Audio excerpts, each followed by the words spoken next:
In the grim darkness of the far future, there are vessels that defy comprehension, structures so vast that they could swallow entire cities whole, machines so ancient that their origins are lost to the mists of time, maintained by rituals half-remembered and prayers whose meanings have been forgotten. These are the battleships of the Imperial Navy, and to serve aboard one is to know a life that exists somewhere between honor and horror, between duty and damnation. Imagine, if you will, a structure 8 kilometers long, not 800 meters, not 8,000 feet, 8 full kilometers from bow to stern, a distance that would take you nearly 2 hours to walk at a brisk pace if you could somehow traverse it in a straight line. But there are no straight lines aboard an Imperial battleship. There are only corridors that twist and turn through the guts of the ship, like the intestines of some vast mechanical beast. Passages that climb and descend through dozens of decks, chambers so enormous that they generate their own weather patterns from the heat of the machinery and the breath of thousands of crew members. At its widest point, the vessel stretches 1.2 kilometers across, a city turned on its side and hurled into the void. The sheer mass of such a thing staggers the imagination. Billions upon billions of tons of ceramite, adamantium, and plasteel, forged in the orbital shipyards above the greatest forge worlds of the Mechanicus. Some of these ships were laid down before the Imperium itself took its current form, their keels blessed by tech priests who have been dead for millennia, their hulls scarred by battles that no living soul remembers. To crew such a vessel requires not hundreds, not thousands, but anywhere from 25,000 to as many as 3 million souls, depending on the class of ship and which ancient records you choose to believe. These are not just numbers on a manifest or entries in a logbook. These are human beings, each with their own fears and hopes, their own dreams of glory or simple survival. They are pressed men, pulled from the underhives of distant worlds, volunteers seeking escape from lives of grinding poverty, criminals given one last chance at redemption, and children born in the depths of the ship who will live and die without ever seeing the sky of a planet. The architecture of these vessels speaks to a different aesthetic than the clean lines and efficient layouts you might expect from a military spacecraft. No, these are flying Gothic cathedrals, their exteriors adorned with gargoyles and buttresses, their interiors filled with vaulted halls where the sound of your footsteps echoes back at you from darkness above. Stained glass windows depict scenes from the Imperium's history, though many look out not upon landscapes, but into the absolute void of space. Statues of heroes and saints stand watch in alcoves, their stone eyes following you as you pass. And everywhere, there are the symbols of the Imperium, the Aquila and the skull, the cog and the laurel. These ships are more than machines. They are traveling cities, self-contained worlds that must provide everything their inhabitants need to survive journeys that may last years or even decades. They are fortresses that must withstand the fury of alien weapons and the corrupting influence of the warp itself. They are weapons capable of reducing entire continents to molten slag, of destroying other vessels as large as themselves, with broadsides that unleash more destructive power than 1,000 ancient atomic bombs. But they are also prisons. For the vast majority of those who serve aboard them, an Imperial battleship is a place from which there is no escape, no hope of transfer, no dream of shore leave or retirement. You are brought aboard through coercion or circumstance, and you remain until death claims you, whether that comes in the fury of combat, the slow attrition of exhausting labor, or the simple breakdown of a body pushed beyond its limits by the demands of service. The daily existence aboard such a vessel varies wildly depending on your station. At the pinnacle of the hierarchy sit the officers, men and women of noble birth or exceptional merit, who command from the bridge and dine in halls that would not look out of place in an imperial palace. In the middle ranks, you find the skilled specialists, the technicians and gunners and pilots whose expertise keeps the ship functioning. And at the bottom, in the lowest decks where the light of the Emperor's regard seems dim and distant, labor the masses upon whose backs the entire edifice rests. The ratings and voidsmen, the indentured workers and bondsmen, those who shovel fuel and haul shells and scrub the filth from coolant systems. This is not a story of heroes and glory, though such things certainly exist aboard these ships. This is a story of the mundane and the horrific intertwined, of how ordinary people survive in extraordinary circumstances, of what it means to be a single soul among millions, a cog in a machine so vast that your individual contribution seems meaningless even as it is utterly essential. In the pages that follow, we will explore every aspect of life aboard an Imperial battleship. We will walk the corridors from the opulent captain's quarters to the sweltering depths of the engine rooms. We will meet the navigator, locked in her sanctum as she guides the ship through the madness of the warp, and the astropaths who send their minds screaming across the void to carry messages to distant worlds. We will stand beside the gunners as they service weapons the size of office buildings, and crouch with the bondsmen as they shovel corpse starch rations into their mouths during the brief minutes allowed for meals. We will come to understand that an Imperial battleship is not one thing, but many.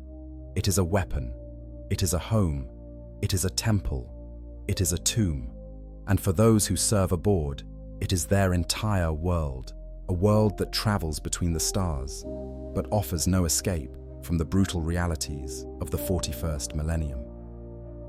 The ship is waiting. The crew is at their stations. Let us step through the airlock and discover what it truly means to live aboard one of the Imperium's greatest and most terrible creations. The hierarchy, from throne to hold. Every Imperial battleship is a reflection of the Imperium itself, a microcosm of the vast, grinding bureaucracy that spans a million worlds. At its heart lies a rigid hierarchy, a ladder of rank and privilege that stretches from the highest officer on the bridge to the lowest bondsman shoveling ash in the furnace decks. This is not merely military organization. This is a feudal system recreated in steel and void space, where your position determines not just your duties, but your very worth as a human being. At the apex sits the captain, and aboard the largest battleships, this figure may be a Lord Admiral or Lord Captain, a man or woman whose authority aboard the vessel is absolute.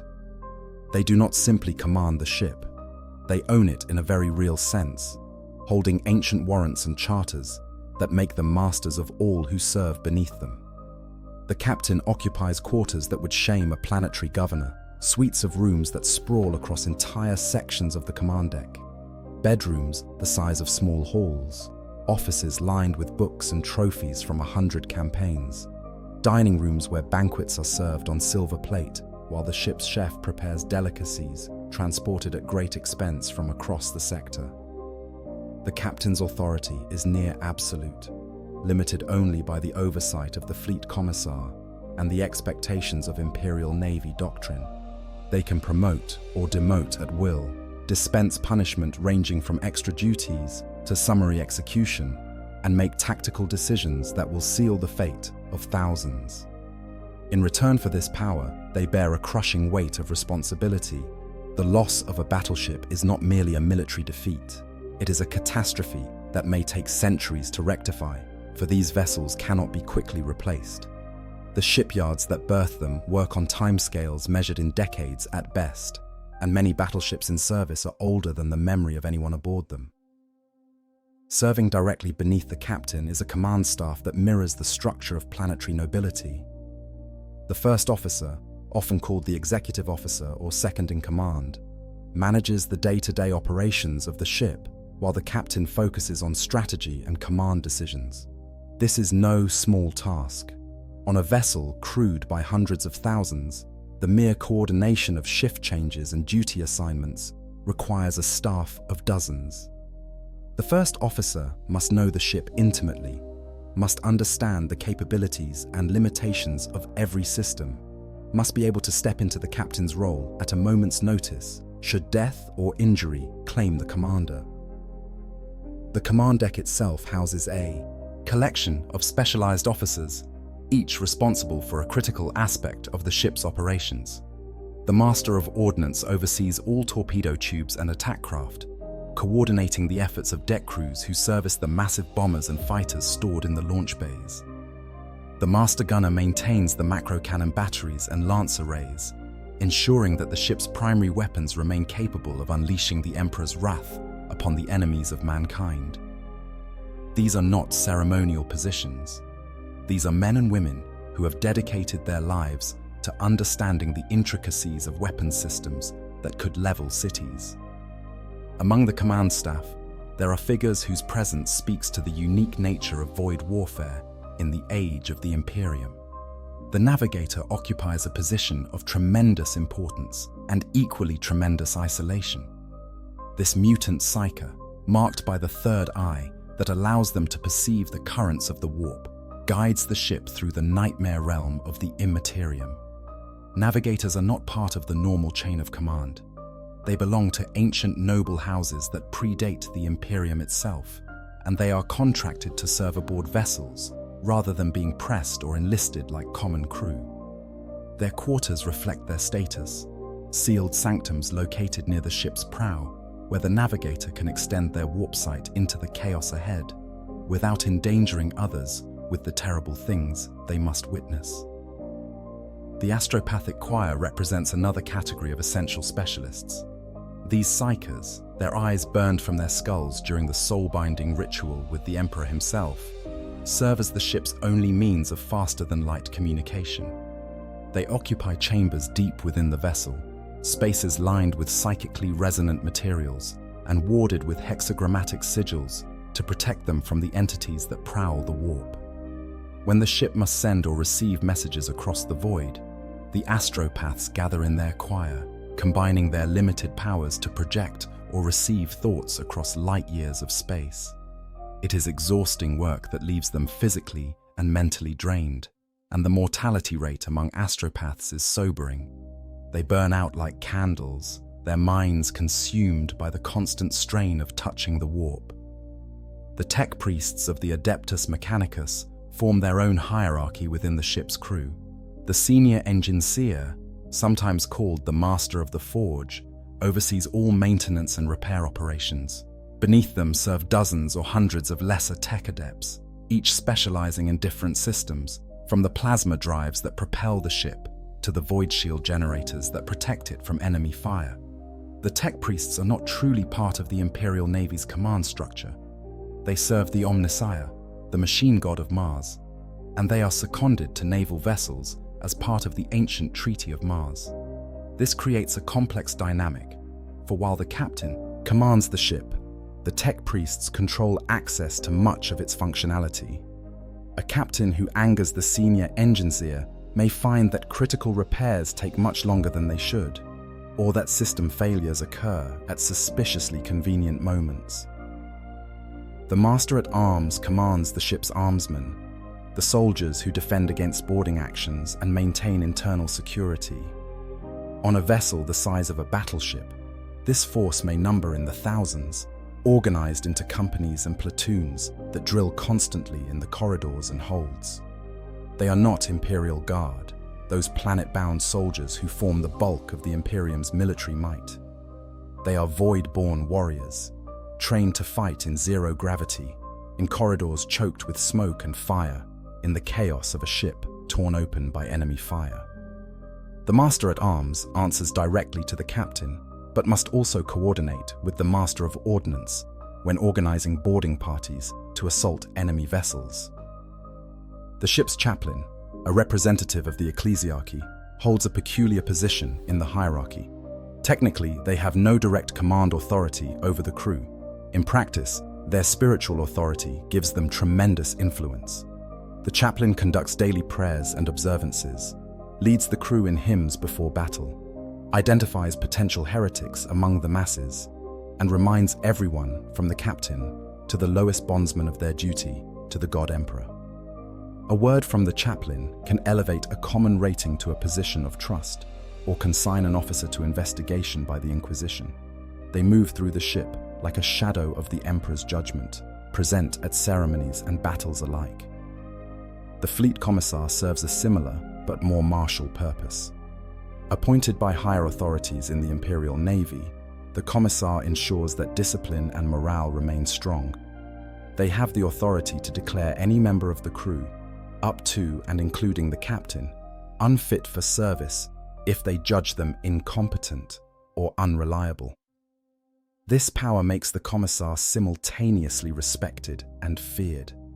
They are the human embodiment of the Imperium's willingness to sacrifice anything, including the lives of its own servants, in pursuit of victory. A commissar who believes the crew is wavering may execute malcontents in full view of their fellows as an example. A commissar who judges an officer's loyalty suspect may place them under arrest in the middle of a battle.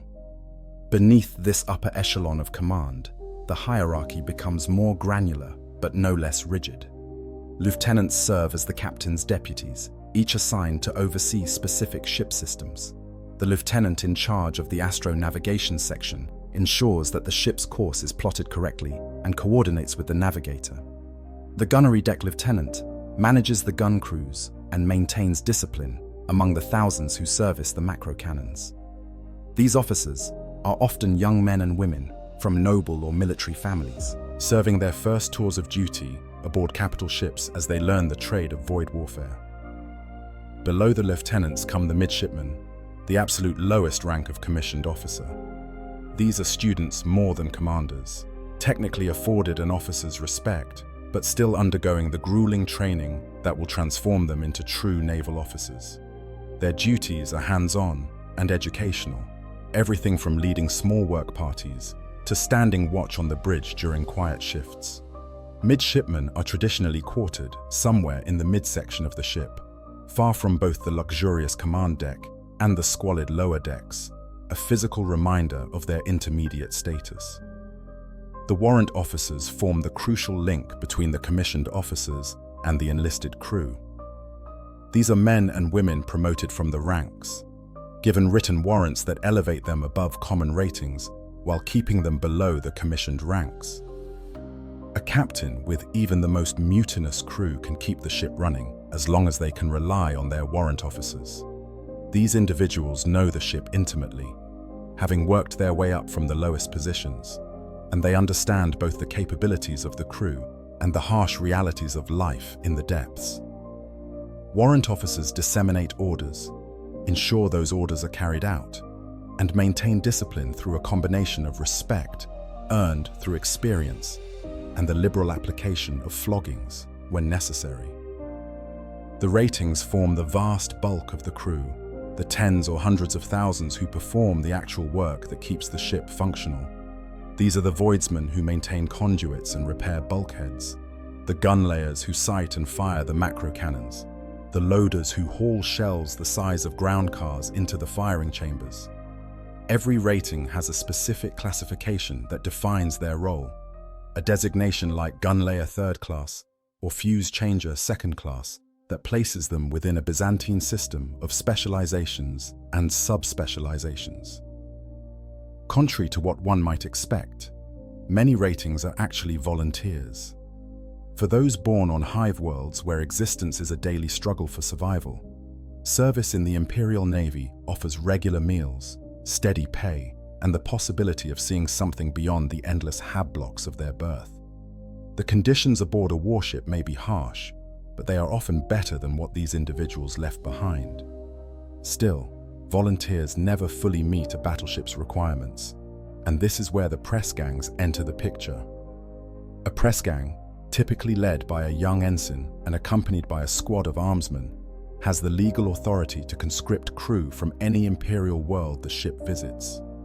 They descend into the worst areas of cities, the places where the desperate and the criminal congregate, and they take what they need. Sometimes this is done in coordination with local authorities, who are happy to see their prisons emptied and their troublemakers removed. Other times, it is done with brutal efficiency, armed men seizing whoever they can catch and dragging them back to the ship in chains. Those taken by press gangs have no choice in the matter. Imperial law is explicit. A naval captain has the right to tithe crew directly from any planet, and there is no appeal, no process for those who wish to remain behind. Below even the pressed ratings are the indentured workers and bondsmen, those unfortunate souls who rank below enlisted personnel. These are the people who were born aboard the ship, whose parents and grandparents served in the same capacity, creating dynasties of servitude that stretch back generations. They are criminals whose sentences have been commuted to lifetime service. They are refugees from worlds lost to Xenos invasions, given the choice between serving the ship or being cast into the void. They are the unlucky and the unwanted, and they perform the most dangerous and thankless work aboard the vessel. Bondsmen haul ammunition into weapon chambers during battle, their bodies straining under loads that would break an unaugmented human. They shovel fuel into the plasma furnaces that power the ship, working in heat so intense that their skin blisters even through protective gear. They clean the ventilation systems, crawling through spaces too small for servitors, breathing air thick with chemical fumes and industrial waste. They work 18-hour shifts, subsisting on meager rations of corpse starch and recycled water, sleeping on pallets in communal holds where privacy is a concept that has no meaning. The discipline imposed upon bondsmen is brutal beyond description. A warrant officer who judges their work inadequate may order floggings, confinement to even worse duties, or reduction of already pitiful rations. Protest is met with violence, rebellion with execution. The bondsmen are not slaves in the technical sense, for the Imperium officially forbids chattel slavery among its own people. But the distinction is largely academic. They are bound to the ship, they cannot leave, and they will never know anything but service until death releases them from their obligation. And below even the bondsmen, forming the absolute foundation of the ship's workforce, are the servitors. These are not true crew members. They are barely human, criminals, and failed tech initiates whose personalities have been wiped away and replaced with basic programming. Cybernetic implants replace much of their organic tissue, turning them into biological machines capable of performing simple, repetitive tasks without rest or complaint. Servitors load cargo, maintain systems in the most hazardous environments, and perform calculations too complex for human minds, but too straightforward to require a full cogitator. They are another category of being entirely tools that happen to be made from human components, and they are treated with all the care and concern one would give to any other piece of equipment aboard the ship. This hierarchy is maintained through a combination of tradition, practical necessity, and overwhelming force. There is no democracy aboard an Imperial battleship, no suggestion box where crew members can voice their concerns. The chain of command is absolute, and to question it is to invite punishment. Yet for all its rigidity, the system works. Ships that have operated for centuries develop their own cultures, their own traditions and ceremonies that bind the crew together despite the vast differences in their stations. Officers who are wise recognize that they depend utterly on the competence and cooperation of those beneath them. Crew members who are fortunate find themselves serving under leaders who understand that loyalty, born of respect, is stronger than loyalty enforced through fear alone. But such wisdom is not universal, and many ships operate as floating dictatorships where the captain's word is law, and the crew's suffering is simply the price of service. These vessels may function adequately during peaceful transit, but when crisis comes, when battle tests the bonds that hold the crew together, the cracks in their morale become fault lines that can shatter the entire edifice of order and discipline. The hierarchy of an Imperial battleship is a perfect reflection of the Imperium itself. Those at the top live lives of relative comfort and privilege, insulated from the worst horrors by layers of subordinates. Those in the middle navigate a careful path between the demands of their superiors and the needs of their subordinates. And those at the bottom suffer, enduring conditions that would break lesser men and women, sustained only by the knowledge that their service, however painful, is in the name of the God Emperor and the protection of mankind. Joining the crew, the many paths aboard. There are as many ways to find yourself serving aboard an Imperial battleship as there are stars in the sky, and few of them involve anything resembling choice. The great ships of the Imperial Navy do not recruit through advertising campaigns or appeals to patriotism. They take what they need when they need it, through methods that range from desperate volunteering to outright abduction. Understanding how the crew is assembled reveals much about the nature of the Imperium itself, an empire so vast and so desperate that it must constantly feed the grinding machinery of its military with an endless stream of human bodies. The volunteers are perhaps the easiest to understand, at least on the surface. These are individuals who present themselves at Imperial Navy recruiting stations, signing papers that will bind them to service for terms that may stretch 20 years or more. But to call them volunteers without qualification would be to misunderstand the context of their choice. Most who volunteer do so not out of desire to see the stars or commitment to the Imperial cause, but simply because life aboard a warship represents an improvement over the circumstances they are fleeing. Consider a young man born in the middle hive of Necromunda, where every day is a struggle to avoid being murdered by gangers or crushed in industrial accidents.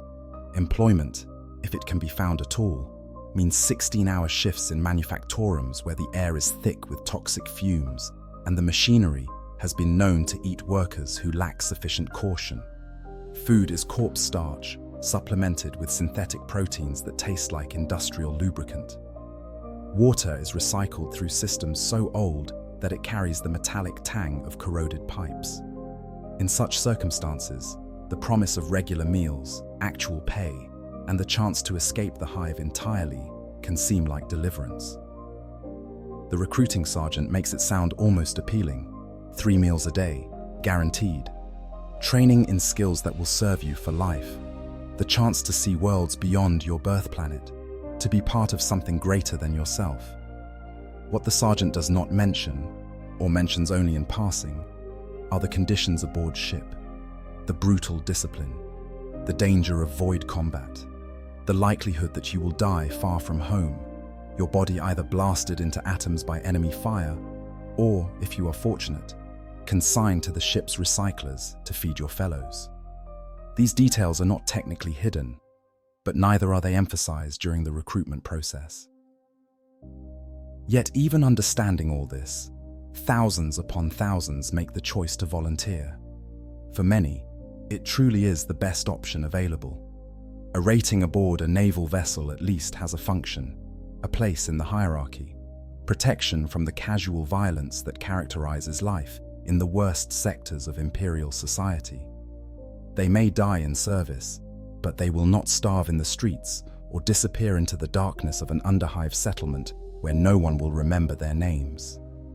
The children born aboard ship represent another category of crew member entirely. These individuals never had a choice about their service because they never had a choice about their existence.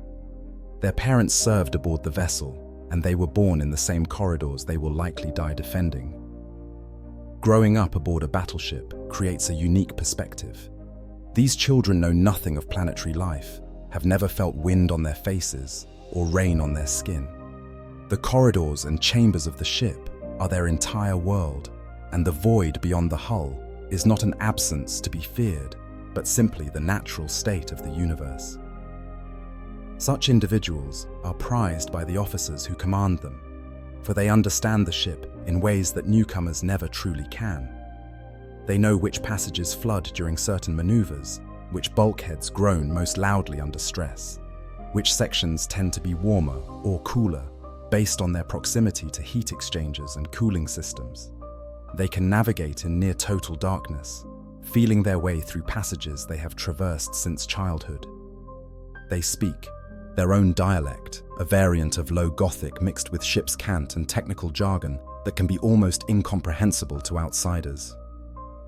The life of a shipborne child is not easy. They begin working as soon as they are old enough to be useful, typically around age 8 or 9 by Imperial standard reckoning. Their tasks are initially simple: carrying messages, helping to clean spaces too small for adult workers, assisting in the endless maintenance that keeps a ship of this size operational. As they grow, so do their responsibilities, until by their mid-teens, they are full members of the crew, working the same brutal shifts as everyone else. Education for these children is rudimentary at best. They learn to read and write enough to follow written orders and maintain basic logs. They learn the prayers and catechisms that are part of daily life aboard an Imperial vessel. They learn whatever technical skills are necessary for their assigned roles. But broader education, the kind that might allow them to question their circumstances or aspire to something beyond their station, is not provided. The Imperium does not need philosophers among its ratings.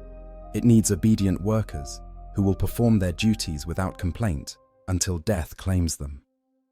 Then there are the pressed men and women, those taken by force to fill gaps in the crew roster. Press gangs operate under ancient Imperial law that grants naval captains the authority to conscript crew as needed. When a ship arrives at a port world and finds itself under strength, the press gangs descend, and Emperor help anyone caught in their path. The process is coldly efficient. An ensign, typically young and eager to prove themselves, leads a squad of armsmen armed with shock mauls and shotguns into the lower levels of whatever city the ship is visiting. They target areas where the local authorities have minimal control, places where the disappearance of residents will not cause too much trouble. Sometimes they coordinate with the local Adeptus Arbites, who are happy to clear out criminal elements. Other times, they simply take whoever they can catch. The people taken by press gangs come from every imaginable background. Criminal gangers find themselves pressed into service, alongside hab block laborers, prostitutes seized from the street alongside former merchants who have fallen on hard times, political dissidents, religious malcontents, those who have simply been in the wrong place at the wrong time. All are suitable for service in the Imperial Navy. Their previous crimes or status matter little once they are aboard. What matters is whether they can be broken down and rebuilt into crew members who will follow orders. The first days aboard ship for a pressed crew member are a particular kind of hell. They are stripped of their possessions, their clothing replaced with standard issue fatigues bearing the ship's insignia. They are subjected to medical examinations that are less about ensuring their health and more about determining what work they are capable of performing. Those found to be strong and healthy are assigned to the most physically demanding roles.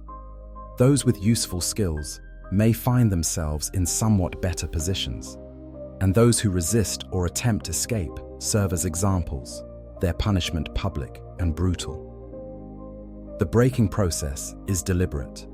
The pressed crew are worked to exhaustion, fed barely enough to sustain themselves, subjected to constant supervision by warrant officers who will tolerate no dissent. They are indoctrinated in the basic elements of Imperial faith and ship's discipline. They learn, quickly and painfully, that their old lives are over, that resistance is futile, and that their only choice now is between grudging cooperation and death. Some never adjust. These unfortunates find 1,000 ways to die aboard a battleship. They may fall into machinery that they have not yet learned to navigate safely. They may be killed during training exercises, judged too slow or too clumsy to serve effectively.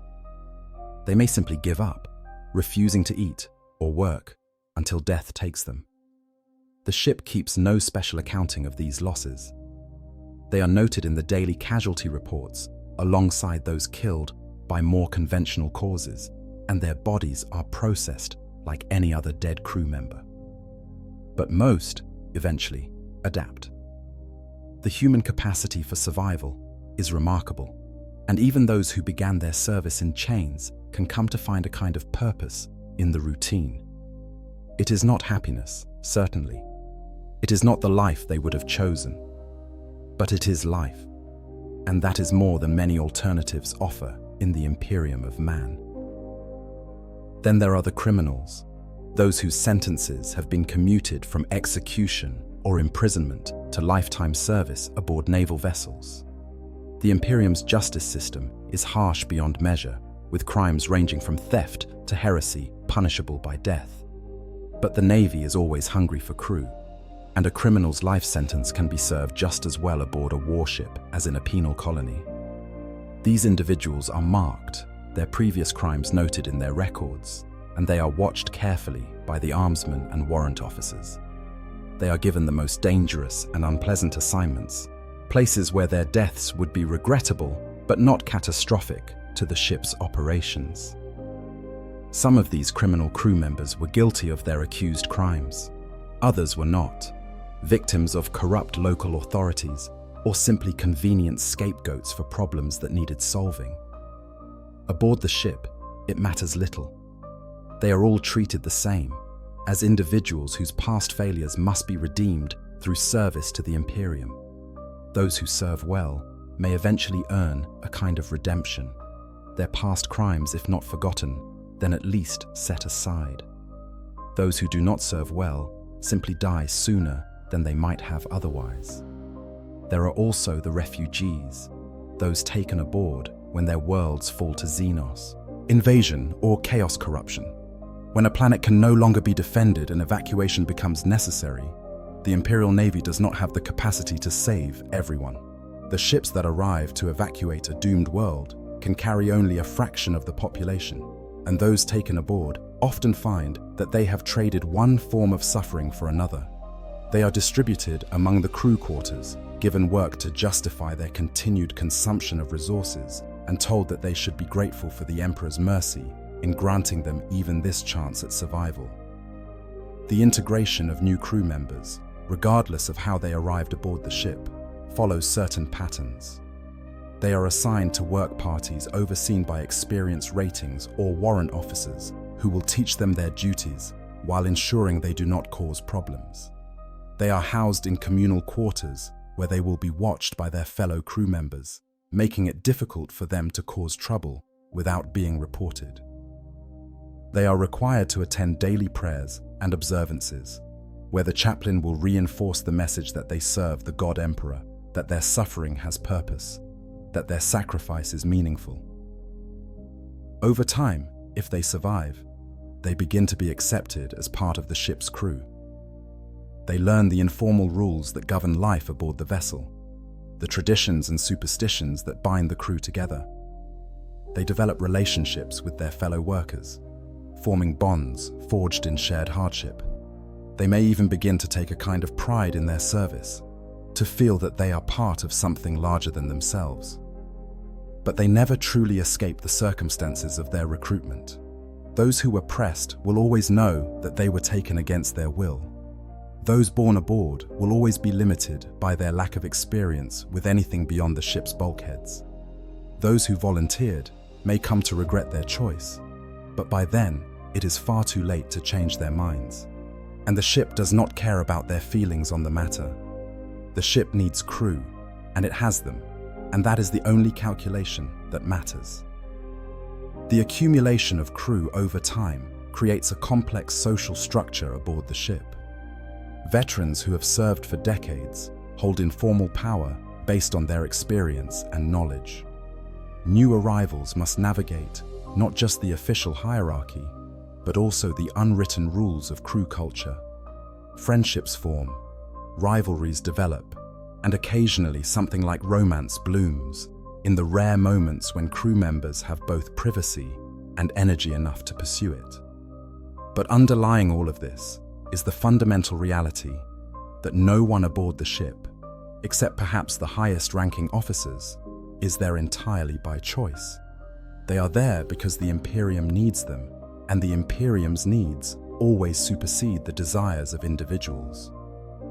The great battleships of the Imperial Navy are crewed not by volunteers eager to serve, but by those who had no better options, and that truth shapes every aspect of life aboard these vessels. The navigator and warp travel, guiding through madness. In a galaxy where conventional travel would take centuries to cross even modest distances, the ability to traverse the warp is what makes the Imperium possible. Without faster-than-light travel, there could be no galaxy-spanning empire, no coordination between distant worlds, no hope of responding to threats before they consume entire sectors. And at the heart of this capability, aboard every warp-capable vessel, sits a figure both essential and terrifying: the navigator. Navigators are not like other crew members. They are not pressed into service or born aboard ship. They are mutants, their bloodlines carefully maintained by ancient noble houses that predate the Imperium itself.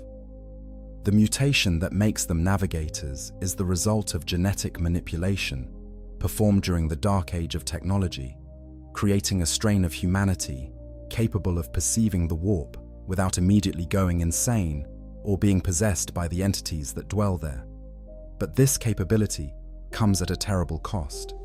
Navigators are marked by their gift, bearing physical deformities that make them instantly recognizable, most notably the third eye that grows in the center of their foreheads, the warp eye that allows them to see into the immaterium. From birth, navigators are raised within their houses, trained in the arts of warp navigation, and schooled in the political complexities of dealing with imperial authorities. The houses are incredibly wealthy, their monopoly on warp navigation giving them leverage over everyone from merchant princes to lord commanders. A navigator house can make or break trade routes, determine which military campaigns receive priority support, and accumulate fortunes that rival those of entire planetary governments. In return for this power and wealth, they provide the Imperium with the one thing it absolutely cannot function without: the ability to travel between the stars. When a navigator is assigned to a battleship, they come aboard with a contract that specifies their pay, their accommodations, and their authority. Unlike other crew members, a navigator can leave if their contract is not honored, or if they judge the ship too dangerous to continue serving. This gives them a degree of independence that no one else aboard enjoys, save perhaps the captain themselves. Yet this independence is balanced by absolute dependence in another sense. Without a navigator, the ship cannot safely traverse the warp, and the captain knows it. This creates a delicate balance of power, a mutual dependence that colors every interaction between the navigator and the command staff. The navigator's quarters are located near the ship's prow, in chambers specifically designed to facilitate their unique abilities. These are not merely sleeping quarters, but rather sanctuaries built according to ancient principles that take into account the psychic dimensions of space. The walls are lined with materials that resonate with the warp in specific ways, creating a space where the navigator can extend their warp sight without as much of the usual psychic backlash. Heavy doors seal the chambers, both for the navigator's protection and for the safety of anyone who might accidentally glimpse them when they open their third eye. Inside these chambers, the navigator has a degree of luxury that matches or exceeds even that of the senior officers. Comfortable furniture, personal attendants to see to their needs, libraries filled with charts and tomes that document the currents and eddies of local warp space. But for all this comfort, the navigator's life is fundamentally one of isolation. They cannot freely move about the ship, for their appearance would cause disquiet among crew members not trained to deal with obvious mutants. They take their meals alone or in the company of other sanctioned psychers who will not be disturbed by their nature. They spend long hours in meditation and preparation, steeling themselves for the ordeal that is warp navigation. When the ship prepares to enter the warp, the navigator is summoned to the navigation blister, a reinforced chamber that extends from the ship's bow like a crystalline growth. This chamber is perhaps the most important single point on the entire vessel, for from here, the navigator will guide them through the nightmare realm of the immaterium. The blister's walls are composed of specially treated transparent materials, allowing the navigator to gaze directly into the warp once the ship translates from real space. The translation itself is a violent process. the ship must first travel to the system's Mandeville point, the minimum safe distance from a star where the pull of gravity is weak enough to allow entry into the warp without catastrophic consequences. Once there, the warp engines activate, tearing a hole in reality itself. The ship surges forward into the breach, and suddenly, the orderly laws of physics give way to the madness of the warp. What the navigator sees when they open their third eye defies description in any conventional sense. The warp is not a place in the way real space is a place. It is a realm where the thoughts and emotions of living beings take on physical form, where the past and future exist simultaneously, where distance and direction are concepts that shift and change with no warning. To perceive it without protection is to invite instant madness or worse. But the navigator's mutation allows them to filter what they see, to find patterns in the chaos, to identify the currents and tides that the ship can ride to reach its destination. The Astronomicon serves as the navigator's primary reference point, a psychic beacon projected from Terra by the will of the Emperor himself and powered by the sacrifice of thousands of psychers. From the navigator's perspective, the Astronomicon appears as a brilliant light in the chaos, darkness, steady and true, while everything else shifts and writhes. By keeping this light in view and using it to triangulate their position, the navigator can plot a course through the warp that will, if all goes well, bring the ship to its intended destination in real space. But warp travel is never safe, and even the most skilled navigator cannot guarantee success. The warp is home to entities, beings of pure psychic energy, that hunger for the souls of mortals. Demons prowl the currents, drawn to the psychic signatures of ships like sharks to blood in water. Some are mindless predators, things of instinct and hunger. Others possess terrible intelligence, serving the chaos gods in their eternal war against reality itself. These entities cannot breach the Geller field directly, the bubble of real space that the ship projects around itself, but they can influence the currents, creating false paths that lead ships astray, or generating storms that can delay a voyage by days or weeks or even years. The navigator must watch for these dangers constantly. A current that seems to flow in the right direction may be a trap, leading the ship into a dead end where demons wait to tear at the Geller field until it fails. A calm patch of warp space may be the eye of a forming storm, one that will scatter the ship across light years if they are caught in it. Strange lights flicker in the depths, and the navigator must judge whether each is a landmark they can use or a lure designed to draw them toward destruction. The strain of this constant vigilance is immense. Hours stretch into days as the navigator maintains their vigil, their third eye open and perceiving horrors that would drive a normal human immediately insane. They cannot rest, cannot look away, for even a moment's inattention might send the ship off course or allow some horror to approach unnoticed. The rest of the crew goes about their duties, sleeping and eating and maintaining the ship's systems, but the navigator remains at their post, suspended in a state between waking and dreaming, their consciousness stretched thin across the boundary between real space and the warp. The Geller field, which protects the ship during warp transit, is not truly the navigator's responsibility. It is maintained by the tech priests and their servitors, a massive piece of technology that projects a bubble of normal space-time around the vessel. Within this bubble, the laws of physics continue to function as they do in real space. Outside it, the warp howls and churns, trying constantly to breach the barrier and flood the ship with its madness. The Geller field is not impenetrable. It can be weakened by prolonged exposure to warp storms, by damage to the generators, by sabotage from cultists or possessed crew members. When the field flickers or fails, even for an instant, the results are catastrophic. Demons pour through the breach, materializing in corridors and chambers where moments before there had been nothing. Crew members are possessed, their bodies taken over by warp entities that use them as weapons against their fellows. The very structure of the ship can be corrupted, metal warping into organic shapes. bulkheads sprouting eyes and mouths and tentacles.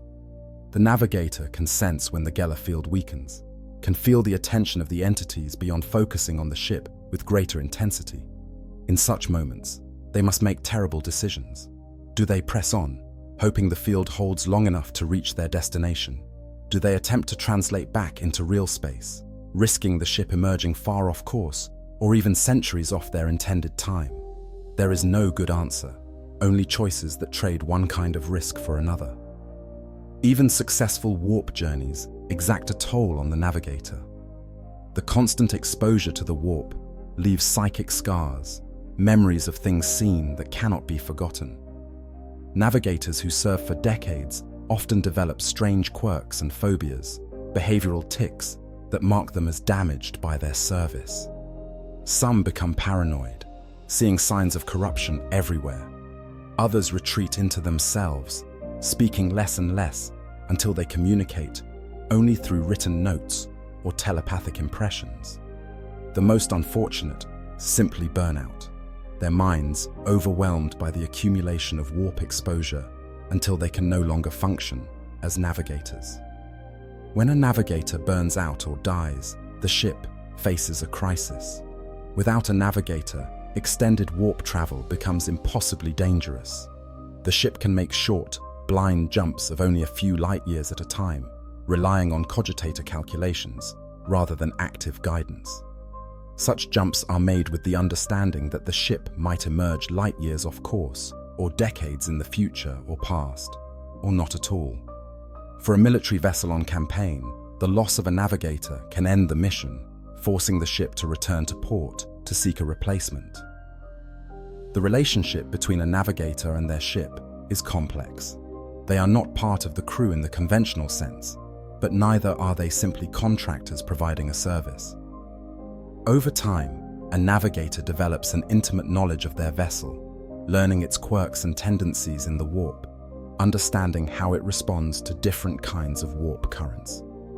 A ship handled by an experienced navigator will fare better in the warp than one with a novice at the helm, not because the novice lacks skill, but because they lack this accumulated familiarity. Navigators rarely interact with the common crew. Their mutation marks them as different, as other, and even crew members who understand intellectually that the navigator is essential to their survival may feel uncomfortable in their presence. The third eye, even when closed and hidden, seems to draw attention, making people feel watched and judged. As a result, most navigators live in relative isolation, their contact with the crew limited to official communications with the captain and necessary interactions with those who maintain their quarters and see to their needs. Yet for all their isolation and the terrible nature of their duties, most navigators take pride in their work. They are the only ones who can safely guide ships through the warp. They are the ones who make interstellar travel possible, who keep the Imperium connected across impossible distances. Without them, humanity would be confined to individual solar systems, unable to coordinate responses to threats, unable to maintain the trade and communication that hold the Imperium together. This knowledge sustains them through the long watches in the navigation blister, through the psychic toll of constant warp exposure, through the isolation of their existence aboard ship. The warp journey's end comes when the navigator guides the ship to the warp translation point nearest to their destination. The ship re-enters real space in a burst of energy that ripples across local space, announcing its arrival to anyone with the sensors to detect it. The navigator's third eye finally closes, and they slump in exhaustion, their duty complete for now. They are escorted back to their quarters, where they will rest and recuperate until the next journey begins. The hours or days or weeks they spent guiding the ship through the warp may have translated to entirely different durations in real space, time being fluid and uncertain in the immaterium. They may find on arrival that they are years early or late, that circumstances at their destination have changed beyond recognition, or that they have arrived exactly when planned. The warp gives no guarantees. What is certain is that without the navigator, the journey would have been impossible, and so they are valued, even as they are isolated. They are protected, even as they are feared. They are essential, even as their very existence is a reminder that humanity must bargain with mutation and psychic power to survive in a hostile galaxy. The Navigator is perhaps the perfect symbol of the Imperium itself. Necessary, troubled, dangerous, and absolutely irreplaceable. The astropaths, voices across the void. If the Navigator is the ship's eyes in the warp, then the astropaths are its voice, its only means of communication across the vast distances that separate one star system from another. In an empire spanning millions of worlds, where the closest neighboring systems may be light years apart, conventional communication is useless. A radio transmission sent from one world would take years or centuries to reach its destination, arriving long after whatever crisis prompted the message had passed.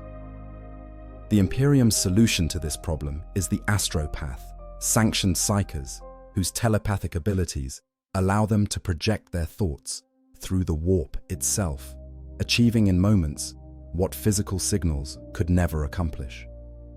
Astropaths are created through one of the most harrowing rituals in the Imperium, a process known as soul binding, gathered by the black ships of the Inquisition. From across the galaxy, potential astropaths are brought to Terra in groups of 100. These are psychers judged strong enough to be useful, but not so powerful that they present an immediate threat of possession or corruption.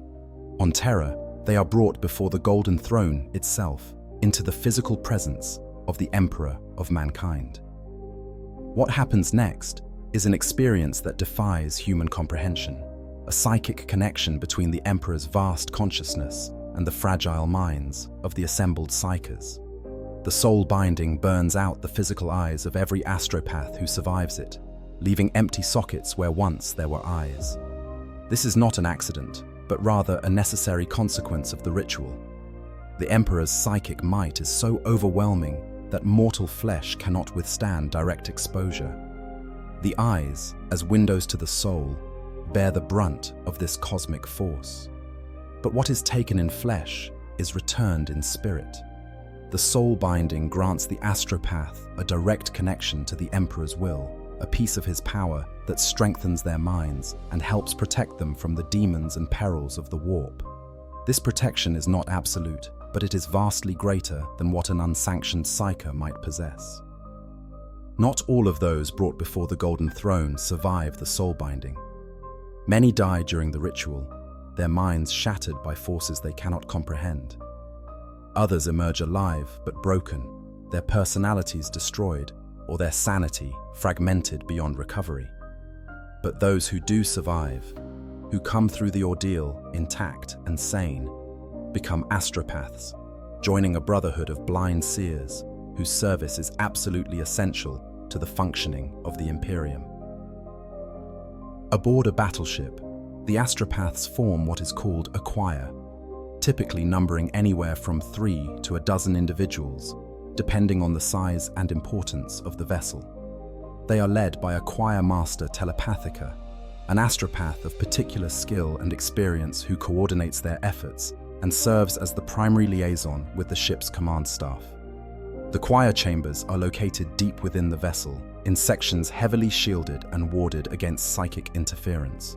The walls are inscribed with hexagrammatic sigils, ancient symbols that help contain psychic energy and protect against demonic intrusion. The very geometry of the chambers follows principles that most crew members could not articulate, angles and proportions chosen for their resonance with the warp, rather than any conventional architectural logic. The daily life of an astropath is one of routine, punctuated by moments of intense psychic exertion. When not actively sending or receiving messages, they spend their time in meditation, strengthening their mental defenses and maintaining the psychic discipline that keeps them safe from the entities that prowl the warp. They participate in training exercises, practicing the techniques that allow multiple astropaths to combine their powers into something greater than the sum of its parts. They study the arcane texts that document the metaphoric and symbolic language through which astropathic messages are transmitted. For astropaths do not communicate in simple words or images. The warp does not carry literal information in the way that radio waves or light might. Instead, astropathic messages are composed of psychic impressions, emotions, and symbolic representations that must be interpreted by the receiving astropath. A message about an enemy fleet approaching might be transmitted as a feeling of overwhelming dread, combined with images of predatory beasts circling prey. A request for reinforcements might manifest as a psychic cry of desperation, a drowning man reaching for a rescuer. The more skilled the astropath, the more complex and precise the symbolic language they can employ. But even the best astropathic communication is subject to misinterpretation and error. When the ship needs to send a message, the process is exhausting for all involved. The astropaths gather in the primary choir chamber, arranging themselves in a formation that has been refined through long practice. They link minds, each lending a fraction of their power, to create a gestalt entity capable of projecting thoughts across vast distances. The choirmaster takes the message from the captain or communications officer, a literal transcription of what needs to be communicated, and begins the process of translating it into the psychic language that can be transmitted through the warp. The actual transmission is a moment of terrible vulnerability. The astropaths open themselves to the warp, projecting their combined consciousness into the Imperium like a beacon. They feel the message taking shape, see it in their mind's eye as a construct of thought and emotion and symbolism, and then they cast it forth, hurling it into the warp tides with all the psychic force they can muster. In that moment, they are exposed to every horror the warp contains. Demons, always hungry for psychosouls, surge toward the psychic light of the transmission. The astropaths must maintain their focus even as they feel claws scraping at the edges of their consciousness, whispers promising power or pleasure if they will only open themselves a little more, a little further. The soul binding protects them, the Emperor's light within their spirits acting as a shield. But that protection is not impenetrable. Astropaths have been pulled from their bodies during transmissions, their minds devoured by the things that dwell in the warp, while their physical forms slump like discarded puppets in the choir chamber. Even successful transmissions exact a terrible toll. The astropaths emerge from the link exhausted, sometimes to the point of collapse. Blood drips from their empty eye sockets, psychic stigmata manifesting on their flesh in the form of burns or strange markings. They must be helped to their quarters, where they will rest for hours or days depending on the intensity and duration of the transmission. During this recovery period, they are vulnerable, their psychic defenses weakened, and they must be carefully watched to ensure that nothing has followed them back from the warp. Receiving messages is somewhat less strenuous, but no less critical. Astropaths maintain a constant passive watch, their minds open to the possibility of incoming transmissions. When a message arrives, it manifests as a sudden intrusion, foreign thoughts and images flooding into their consciousness. The receiving astropath must quickly capture these impressions, holding them steady long enough to interpret their meaning and translate them back into conventional language. This interpretive process is an art as much as a science.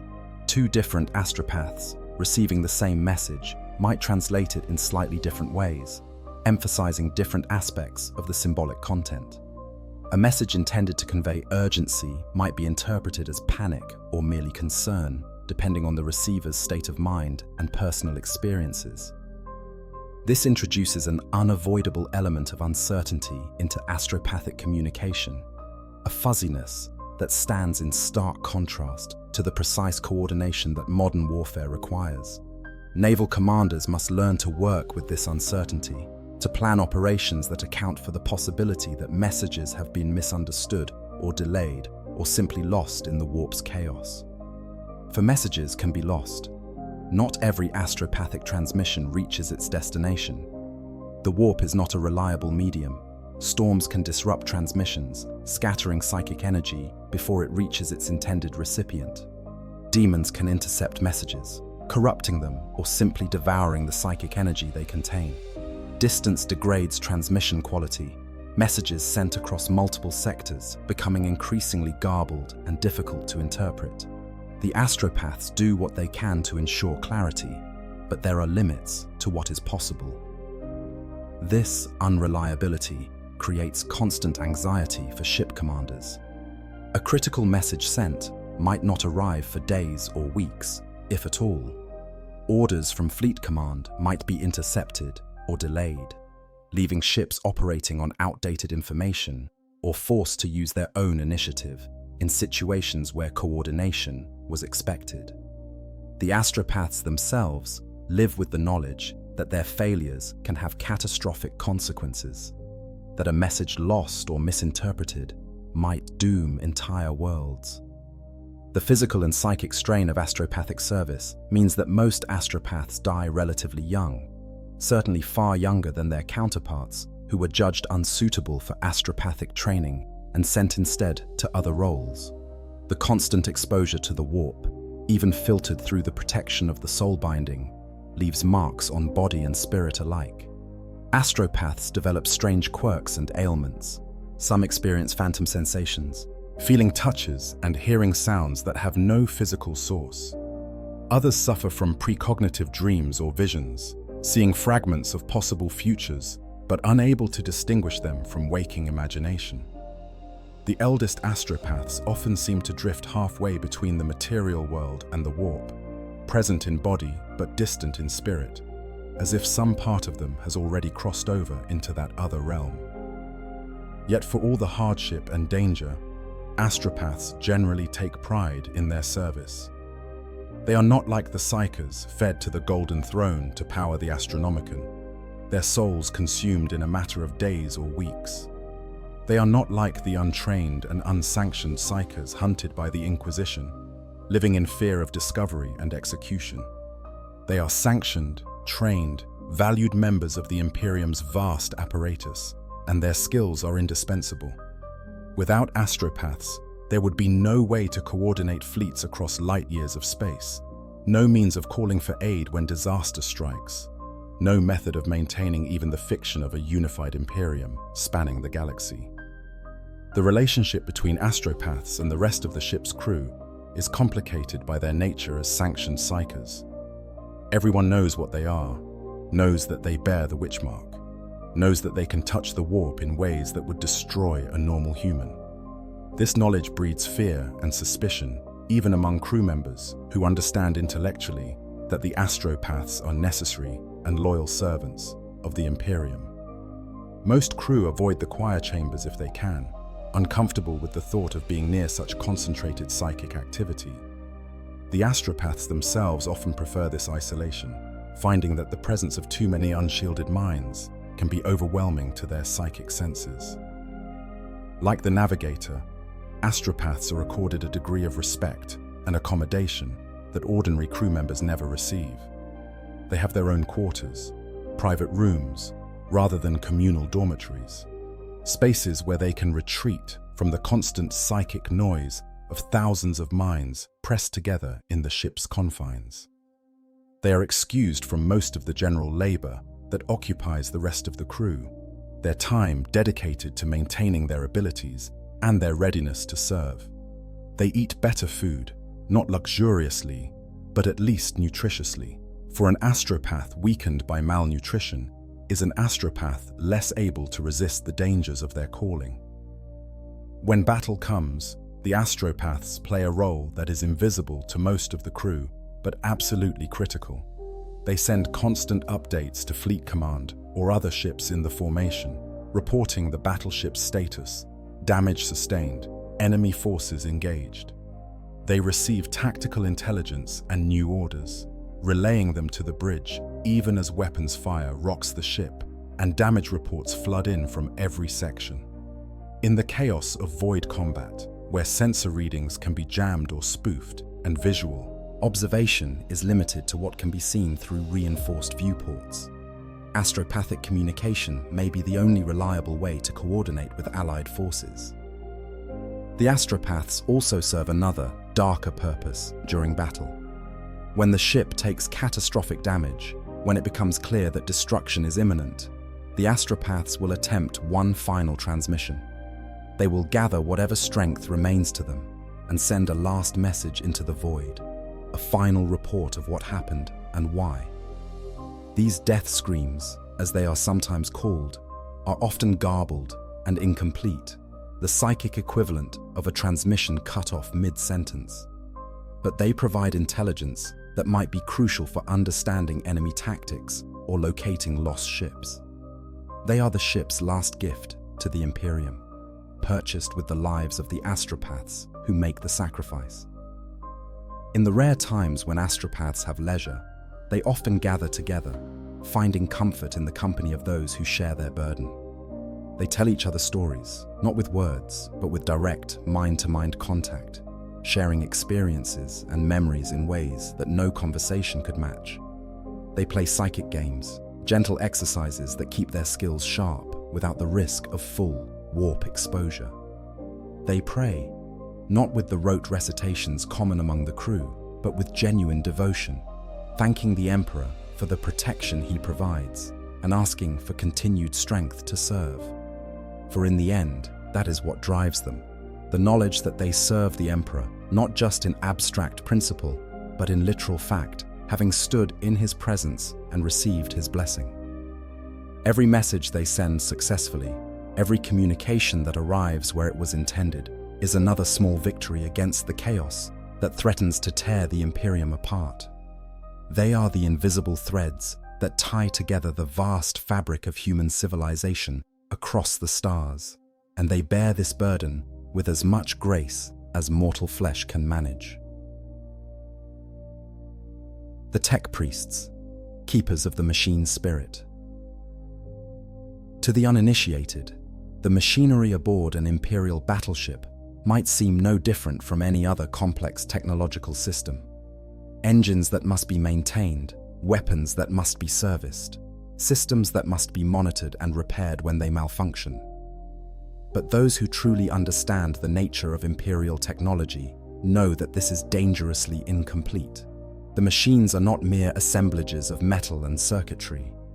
They are host to machine spirits, fragments of the Omnissiah's divine essence that reside within every technological creation and must be properly appeased if they are to function reliably. The Tech Priests of the Adeptus Mechanicus are the keepers of this sacred knowledge, and their presence aboard an Imperial battleship is not simply practical, but absolutely essential. Without them, the ship would quickly deteriorate into a mass of non-functional systems, the machine spirits growing angry and uncooperative without the proper rituals and prayers. The senior engineer, ranking tech priest aboard the vessel, holds a position of tremendous power, second in practical authority only to the captain themselves, and in some ways equally important. The tech priests are immediately recognizable by their augmetic enhancements, where most of the crew retain essentially human forms despite whatever scars and injuries they accumulate. The tech priests have deliberately replaced portions of their flesh with machinery. Mechadendrites, serpentine mechanical tentacles, sprout from their backs, each one tipped with different tools for different tasks. Their eyes have been replaced with optical sensors that can perceive spectra of light invisible to normal human vision. Their arms may end not in hands, but in multi-tools, plasma cutters, or manipulator claws. Their voices carry the mechanical buzz of Vox synthesizers, and their thoughts are augmented by cogitators implanted directly into their skulls. This extensive augmentation serves multiple purposes. Practically, it enhances their ability to interface with and repair the ship's systems. A tech priest with the proper mechadendrites can reach into spaces too small or dangerous for human hands, perform delicate repairs, while simultaneously monitoring system readouts through their optical sensors, and maintain the stamina necessary for repairs that might take days or weeks of constant effort. But augmentation is also theological, a physical manifestation of the tech priest's belief that flesh is weak and the machine is pure. Each replacement of organic tissue with blessed metal is a step closer to the Omnissiah, a shedding of human frailty in favor of mechanical perfection. The relationship between the tech priests and the ship's machine spirits is central to everything they do. From the perspective of the Adeptus Mechanicus, the machine spirits are real, living presences that inhabit the ship's systems. These spirits can be benevolent or malevolent depending on how they are treated, and they respond to ritual and prayer in much the same way that humans respond to social interaction. A machine spirit that is properly honored, that receives the correct sequences of oil blessings and incense burning and chanted catechisms, will function reliably and efficiently. A machine spirit that is neglected or insulted through improper maintenance will become temperamental, causing systems to malfunction or fail at critical moments. The rituals performed by the tech priests follow patterns established over millennia, sacred procedures that have been passed down through generations and refined through countless iterations. When activating a plasma drive, for instance, the process does not simply involve pushing buttons and pulling levers. It begins with the application of sanctified oils to key components, each drop placed precisely according to diagrams that show the machine spirit's preferred locations. Incense must be burned, the smoke filling the chamber and presumably pleasing to the spirit's senses. Hymns must be chanted in binary cant, the sacred language of the Mechanicus, praising the machine spirit and requesting its cooperation. Only after these rituals have been completed, following the prescribed sequences without deviation, will the tech priest proceed to the actual technical activation. And even then, they do so with prayers on their lips, asking the machine spirit to awaken and serve the Omnissiah's will. To an outside observer, particularly one trained in more secular traditions of technology, this might seem like superstition, an elaborate performance with no actual effect on the machinery. But the tech priests know better. They have seen machines that were activated without proper ritual fail for no discernible reason. They have witnessed equipment that should have been broken continue to function because its machine spirit was particularly devoted. They know that the spirits are real, even if those spirits cannot be quantified or measured by conventional means. The tech priests move through the ship in small groups or individually, depending on the nature of their work. They are everywhere that machinery exists, which is to say, everywhere aboard the vessel. In the plasma drive chambers, where temperatures rise to levels that would instantly incinerate unprotected flesh, tech priests monitor the massive reactors that provide the ship's power. In the gun decks, they maintain the enormous macro cannons and lance batteries, ensuring that each weapon is properly sighted and its machine spirit properly honored before battle. In the life support systems, they tend to the air recyclers and water purifiers that keep the crew alive in the hostile environment of the void. The average crew member's interactions with tech priests are limited and often uncomfortable. The extensive augmentation makes tech priests seem more machine than human, and their devotion to their strange religion sets them apart from the crew's more conventional imperial faith. When a tech priest arrives to repair a malfunctioning system, the crew members working in that area will typically stand back and wait, not because they are forbidden from helping, but because they understand that their untrained interference might insult the machine spirit and make the problem worse. The tech priests, for their part, often view the rest of the crew with a mixture of pity and contempt. These are beings who have rejected the perfection of augmentation, who cling to their weak flesh even as it fails them. They lack the knowledge to properly commune with machine spirits, performing their duties through brute force and rote repetition rather than true understanding. Yet the tech priests also recognize that the crew is necessary, that even the most automated ship requires human operators to make the decisions that cogitators cannot. This creates an uneasy cooperation, each side dependent on the other, but divided by fundamental differences in worldview. When serious damage occurs, whether from enemy action or simple mechanical failure, the tech priests spring into action with practiced efficiency. Emergency repair teams, led by more experienced tech priests and supported by servitors and trained ratings, rush to the affected areas. They carry with them not just tools, but also the sacred unguents and blessed components necessary to perform proper repairs. A tech priest repairing a broken conduit does not simply replace the damaged section. They first anoint the surrounding machinery with oils, speak prayers of apology to the machine spirit for whatever caused the damage, and perform specific rituals designed to reassure the spirit that the repair is being conducted by those who understand and respect it. The pace of these repairs can seem frustratingly slow to officers who do not understand the religious necessity of proper procedure. A captain demanding that a critical system be brought back online immediately may find themselves explaining to the senior engineer that rushing the rituals will only anger the machine spirit further. This creates tension, particularly in combat situations where time is critical and every moment of delay might mean the difference between victory and destruction. The wise captain learns to trust the tech priest's judgment, understanding that a repair performed correctly might take longer, but will be more reliable than a rushed job that satisfies immediate needs while storing up trouble for the future. The tech priests maintain workshops throughout the ship, sacred spaces where they perform maintenance and create the blessed components necessary for ongoing operations. These workshops are filled with machinery whose purpose might be obscure to outsiders, lathes and forges, cogitator banks running endless calculations, storage chambers filled with components ranging from simple bolts to complex circuit boards. The workshops smell of hot metal and sacred oils, and the air vibrates with the hum of machinery and the chanting of litanies. Servitors form an essential part of the tech priest's workforce. These lobotomized humans, their higher brain functions removed and replaced with simple programming, perform tasks that are too dangerous or too tedious for fully conscious beings.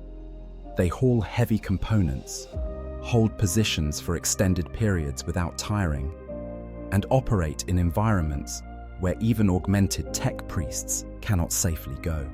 The servitors are created from a variety of sources: criminals whose sentences involve transformation into servitors, volunteers from among the most devout members of the Mechanicus, who view servitor conversion as the ultimate expression of faith, and occasionally crew members who are so severely injured that servitor conversion was the only alternative to death. The creation of new servitors is performed in specialized medical bays, sterile environments where tech priests with medical training perform the delicate surgeries required to remove a person's higher brain functions while leaving intact the portions that control basic motor function and the ability to follow simple commands. Augmetic limbs are installed, often replacing perfectly functional organic limbs because machine parts are more reliable and easier to maintain. Programming is loaded directly into the servitor's brain via cranial sockets, giving them the skills and knowledge needed for their designated functions. To the uninitiated, the servitor workshops might seem like chambers of horrors, places where human beings are reduced to biological machines through procedures that bear more resemblance to assembly line production than medical care. And perhaps there is truth in this perception, but the tech priests view it differently. They see servitor conversion as an honor, a transformation that allows even the unworthy to serve the Omnissiah in purity of purpose. A servitor does not question, does not doubt, does not fail through error or emotion. It simply serves, and in that service finds a kind of perfection that fully conscious humans can never achieve. The maintenance of the ship's machine spirits is a never-ending duty. Even when the ship is not in combat, even when all systems are functioning nominally, the tech priests continue their rounds. They perform preventive maintenance, replacing components before they fail. They conduct ritual observances at scheduled intervals, ensuring that each major machine spirit receives regular attention and appeasement. They update cogitator databases, cross-referencing current performance data with historical records to identify patterns that might indicate developing problems. This work is made more complicated by the age of many Imperial ships. Some battleships have been in service for thousands of years, their construction dating back to eras when the Imperium's technical capabilities were greater than they are in the current age. These ancient vessels often incorporate technologies that are no longer fully understood, systems that function through principles that modern tech priests can only guess at. Such systems are maintained through careful preservation of rituals passed down from generation to generation, tech priests performing procedures whose purpose they do not entirely understand, because historical records show that these procedures work. When completely new problems arise, problems for which no established ritual exists, the tech priests must improvise. This is dangerous work, for innovation is viewed with deep suspicion by the Mechanicus orthodoxy. The proper way to address a new problem is to research extensively, consulting ancient texts and STC fragments to find guidance from the past. Only when no historical precedent can be found should a tech priest attempt to devise new rituals or procedures, and even then, such innovations must be carefully tested and documented so that they can be submitted to higher authority for approval. Yet sometimes, circumstances demand immediate action, and tech priests who serve aboard military vessels must develop a certain flexibility that their counterparts working in the controlled environments of Forge worlds might never need. A tech priest trying to keep a damaged ship functional during an extended campaign cannot always wait for approval from Mars before improvising a repair. They must trust their own understanding of machine spirits and mechanical principles to guide them in creating new rituals that will appease the spirits of damaged or modified systems. This creates a fascinating dynamic where the tech priests aboard long-serving battleships develop their own localized traditions, ritual variations specific to their vessel that might differ significantly from standard Mechanicus doctrine. These ship-specific traditions are passed down when new tech priests are assigned to the vessel, creating lineages of knowledge that exist parallel to, but distinct from the wider Mechanicus hierarchy. The senior engineers who cultivate these traditions walk a fine line, maintaining their orthodox credentials while also acknowledging the practical necessities of keeping an ancient warship operational in conditions far from the support of Forge worlds. The tech priests also serve as a repository of knowledge about the ship's history. Many have access to records that date back centuries or millennia, maintenance logs that detail every significant repair, upgrade, or modification the vessel has undergone. They know which systems are original construction and which have been replaced, sometimes multiple times. They can trace the evolution of the ship's configuration, explaining how it came to have its current layout and capabilities. This historical knowledge is valuable not just for maintenance purposes, but also for understanding the ship's performance characteristics and limitations. In battle, the tech priest's role becomes even more critical. Damage control teams, led by tech priests, rush to seal hull breaches, repair damaged systems, and keep the ship fighting, even as enemy fire continues to pound against its shields and armor. They work in conditions that would terrify any sane person. Compartments exposed to vacuum, machinery torn apart, and leaking plasma or more exotic substances. Fires raging out of control because the suppression systems have been damaged. The tech priests move through this chaos with grim determination, their augmentations providing them some protection against the hazards, but by no means making them invincible. Many tech priests die in battle, crushed by collapsing bulkheads, or consumed by plasma fires, or sucked out into the void when hull breaches occur faster than emergency seals can close. Their deaths are mourned by their fellow tech priests, but also celebrated in a sense, for they died in service to the Omnissiah and the machine they had sworn to maintain. New tech priests will be requisitioned from the Mechanicus to replace the fallen, and the cycle continues, generation after generation of machine worshippers, giving their lives to keep the great ships operational. The relationship between faith and function in the tech priest's work remains a source of endless debate among those who care about such things. Are the machine spirits real? Is the religious element of tech priest maintenance actually necessary? Or is it simply a highly ritualized way of ensuring that proper procedures are followed? Do the prayers and oil blessings actually affect the machinery? Or are they merely cultural practices that have become inseparable from the technical knowledge they accompany? The tech priests themselves have no doubt.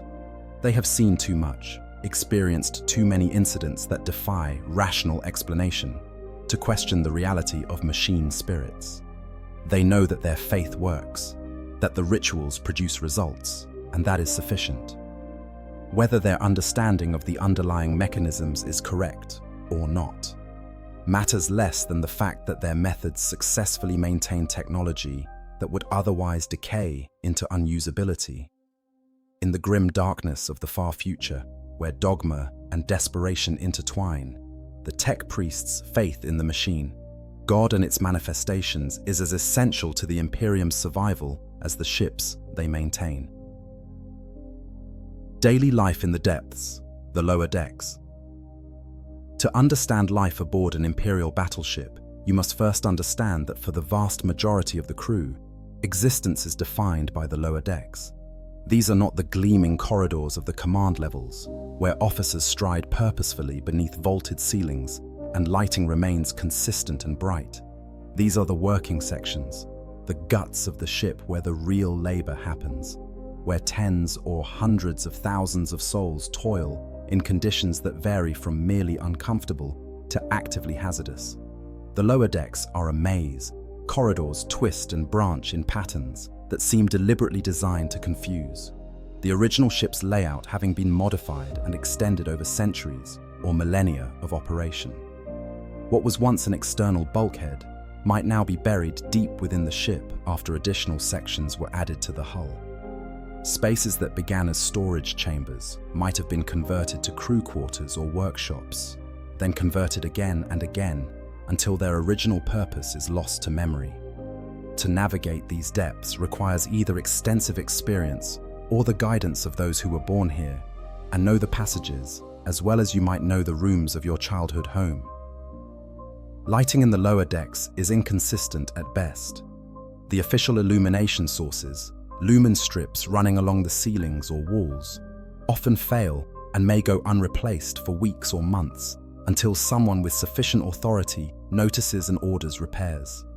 The crew adapts, bringing their own portable lamps or simply learning to navigate by touch and memory, through sections that have been dark for longer than anyone can remember. In some areas, the only light comes from the glow of machinery, casting strange shadows and making the corridors seem even more alien and threatening. The air itself is different in the lower decks. Recycling systems work constantly to process the exhalations of tens of thousands of crew members, removing carbon dioxide and other contaminants while adding fresh oxygen. But these systems were designed for efficiency rather than comfort, and the air often carries strange tastes and smells. There is the metallic tang of too much iron content, the acrid bite of chemical additives, the underlying note of human sweat, and unwashed bodies pressed into spaces too small for their numbers. In sections near the plasma drives or other heat-generating equipment, the air becomes thick and heavy, difficult to breathe even for crew members acclimated to the ship's environment.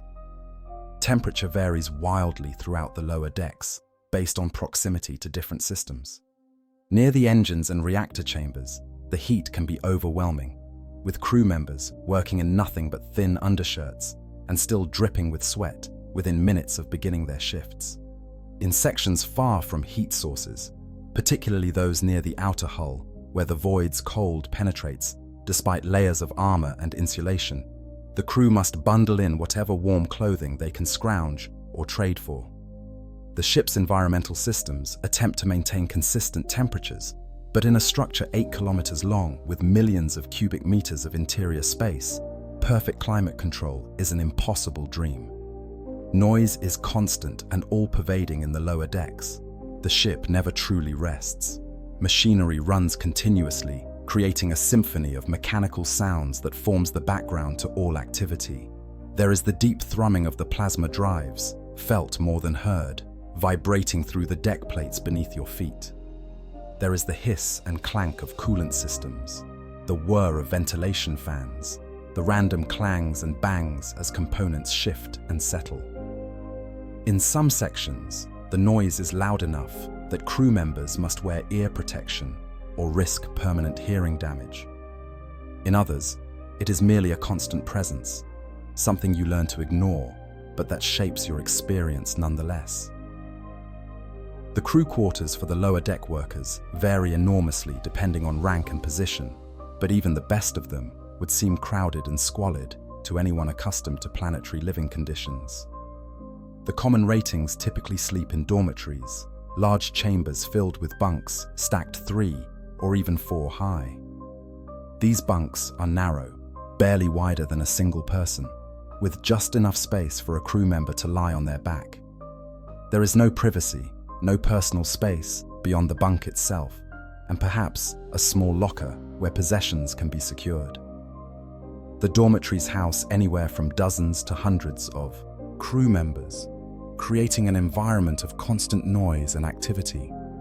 Someone is always awake, either returning from a shift or preparing for one, and the sounds of their movements echo through the chamber.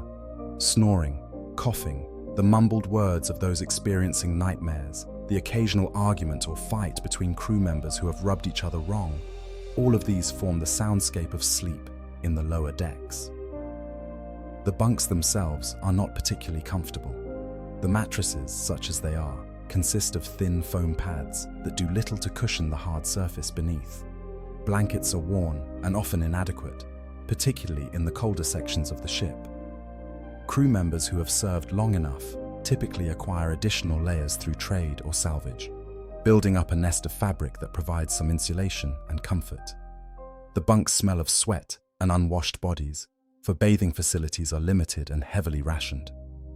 Speaking of hygiene, this is perhaps one of the most challenging aspects of lower deck life. Water is precious aboard a ship, even a ship as large as a battleship. Every drop must be recycled, processed through filtration systems that remove contaminants and render it safe for drinking or washing. But the supply is never quite sufficient for the needs of the crew, and strict rationing is enforced. A common rating might be allocated enough water for a brief shower once a week, and even that water will be lukewarm at best, often cold, dispensed through shower heads that produce more of a drizzle than a proper spray. The washing facilities themselves are communal and unpleasant. Large chambers with multiple shower heads, no privacy screens or dividers, crew members standing shoulder to shoulder as they attempt to scrub away the accumulated grime of their duties. The soap provided is harsh and industrial, more effective at stripping away oils than providing any kind of pleasant experience. Many crew members develop skin conditions, rashes and sores that come from the combination of harsh soap, infrequent washing, and the constant irritation of working in dirty conditions. Toilets are similarly communal and even less pleasant. Rows of simple seats over disposal chutes, no stalls or doors, crew members conducting their business in full view of their fellows. The smell in these facilities is predictably awful, ventilation struggling to keep up with the biological needs of hundreds or thousands of users. Bondsmen and the lowest ranks might have to share facilities even more crude, simple buckets that are emptied periodically into the ship's waste processing systems.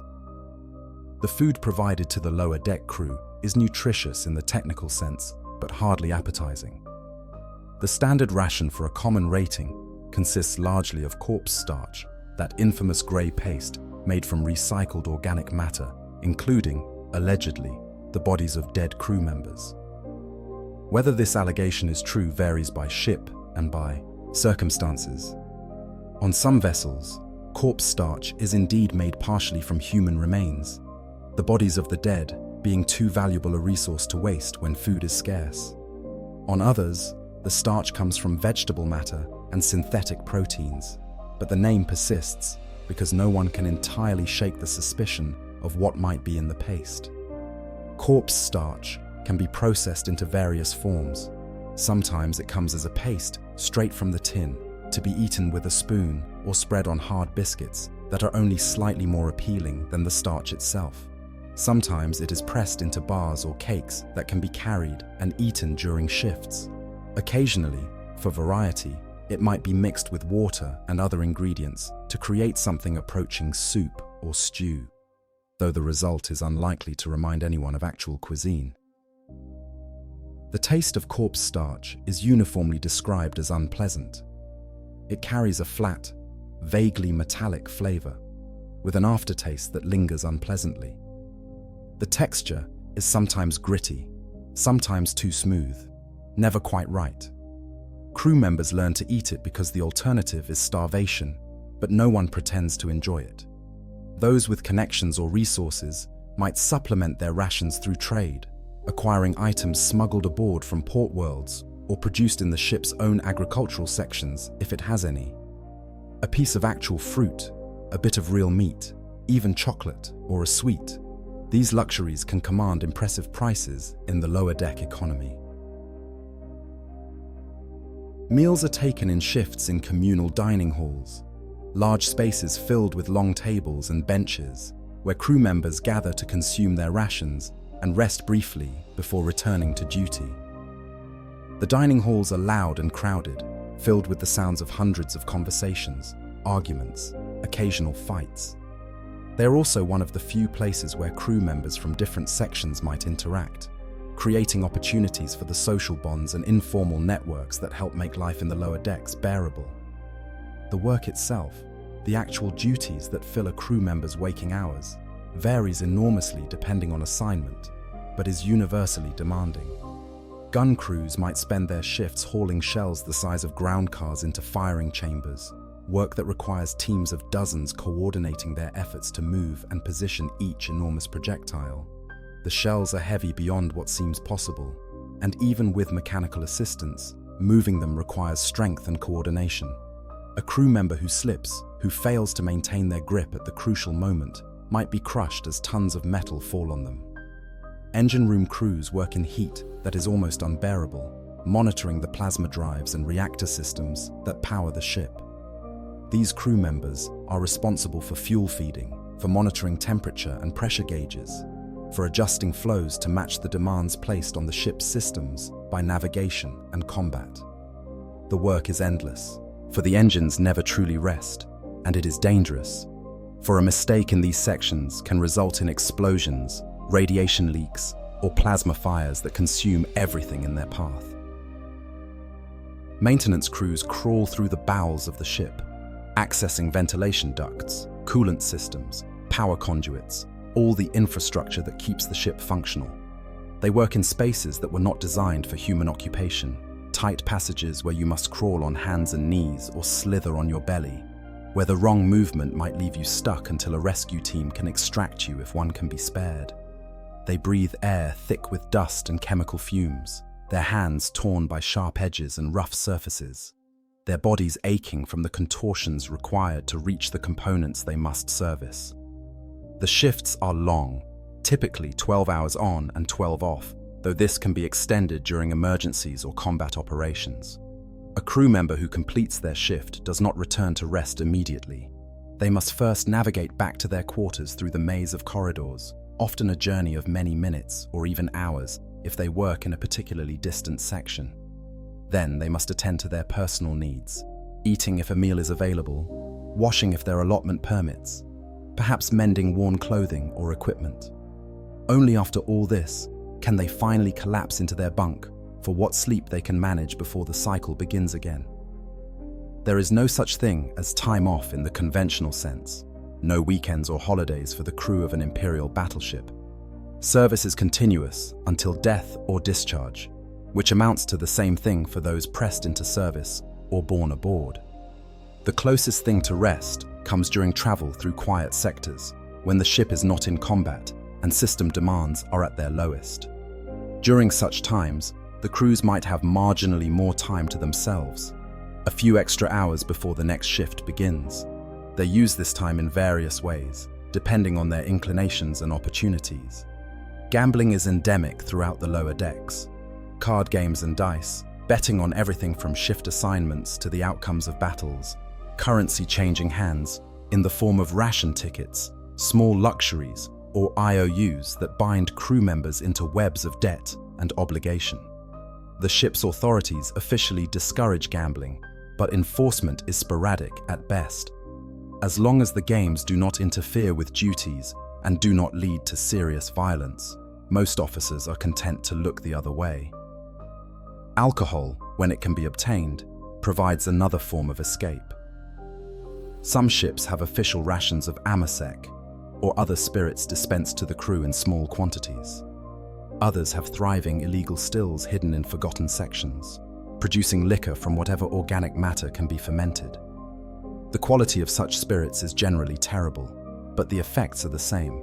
A few hours of numbness, a temporary dulling of the grinding misery that characterizes lower deck existence. Religion provides comfort for many. The ship's chaplain conducts regular services, and crew members gather to pray and sing hymns praising the God Emperor. These services offer a rare moment of community and shared purpose, a reminder that their suffering is not meaningless, but rather service to something greater than themselves. The most devout might spend their free time in additional prayers, seeking the Emperor's guidance and protection. Shrines are scattered throughout the lower decks, small alcoves where crew members have placed offerings and icons, spaces that become focal points for private devotion. But the reality is that for many crew members, there is little time or energy for anything beyond survival. They work until exhaustion, collapse into their bunks, sleep fitfully, and wake to begin the cycle again. Days blend into weeks, weeks into months, months into years. The ship becomes their entire universe, a world of metal and machinery where the outside is something remembered dimly or not at all, where the very concept of planetary life seems like a fever dream. The mortality rate among lower deck crew is sobering. Industrial accidents claim dozens or hundreds annually aboard even well-run ships.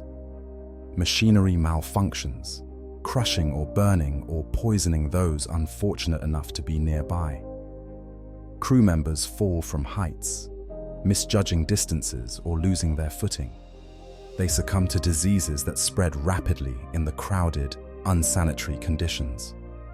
During combat, the lower decks suffer disproportionately as damage spreads through the ship's infrastructure, bulkheads collapsing and systems failing, and crew members dying by the dozens or hundreds or thousands. Yet despite all this, the crew endures. They form bonds with their fellows, friendships and rivalries that provide structure to their existence. They develop expertise in their roles, taking pride in work well done even when that work is brutal and dangerous. They maintain the ship, this impossibly vast machine that carries them between the stars, knowing that their efforts, however small in the grand scheme of things, are essential to the vessel's continued function. The lower decks are a world unto themselves, separate from the officers above and the void without. They are a place of constant struggle, where every day demands everything you have simply to survive. They are a place where hope is a rare commodity and comfort is measured in the smallest increments. An extra hour of sleep, a slightly better meal, a warm spot to rest your aching bones. They are the foundation upon which the entire ship rests, the millions of hands and backs and hearts that keep the great machine functioning despite the impossible demands placed upon it. And in this crucible of hardship, the crew finds a kind of resilience that outsiders might struggle to understand. They are not heroes in the conventional sense, not celebrated, warriors who receive medals and glory. They are simply people doing impossibly difficult work because they have no other choice, surviving because the alternative is unthinkable, maintaining their humanity in an environment that seems designed to crush it out of them. Their story is not recorded in the official histories, their names not inscribed on monuments. But without them, the Imperium itself would cease to function, and in that truth lies a kind of honor that no amount of suffering can erase. Arms and armsmen, the ship's defenders. A battleship is not merely a vehicle for travel or a platform for weapons. It is a fortress, a mobile stronghold that must be capable of defending itself not just against external enemies, but against threats from within. To fulfill this dual role, every Imperial battleship maintains a force of armsmen, soldiers whose primary duty is the defense of the vessel and the enforcement of order among its vast crew. These men and women occupy a unique position in the ship's hierarchy, respected for their martial skills, but also feared for the authority they wield over their fellow crew members. The title armsman is somewhat misleading to those familiar with more conventional military terminology. These are not simply Marines or soldiers embarked aboard ship.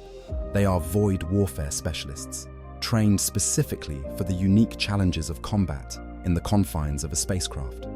They must know how to fight in zero gravity, how to navigate corridors filled with smoke and fire, how to respond to sudden hull breaches that expose entire sections to vacuum. They are masters of close quarters battle, experts with shotgun and pistol and power maul, disciplined enough to maintain formation even when the ship is being torn apart around them. The total number of armsmen aboard a battleship varies depending on the vessel's size and the captain's priorities, but it is always substantial. A ship carrying 200,000 crew members might have 10,000 armsmen, a force comparable in size to some planetary militaries. These armsmen are organized along military lines, divided into companies and platoons and squads, each with its own command structure that parallels but remains separate from the ship's general hierarchy. The Master-at-Arms stands at the apex of this force, a senior officer whose authority over the armsmen is absolute. They answer directly to the captain, serving as the primary advisor on all matters related to internal security and boarding operations. The Master-at-Arms is typically a grizzled veteran who has seen more combat than most crew members can imagine, someone whose experience spans decades and whose tactical acumen has been proven in the crucible of void warfare.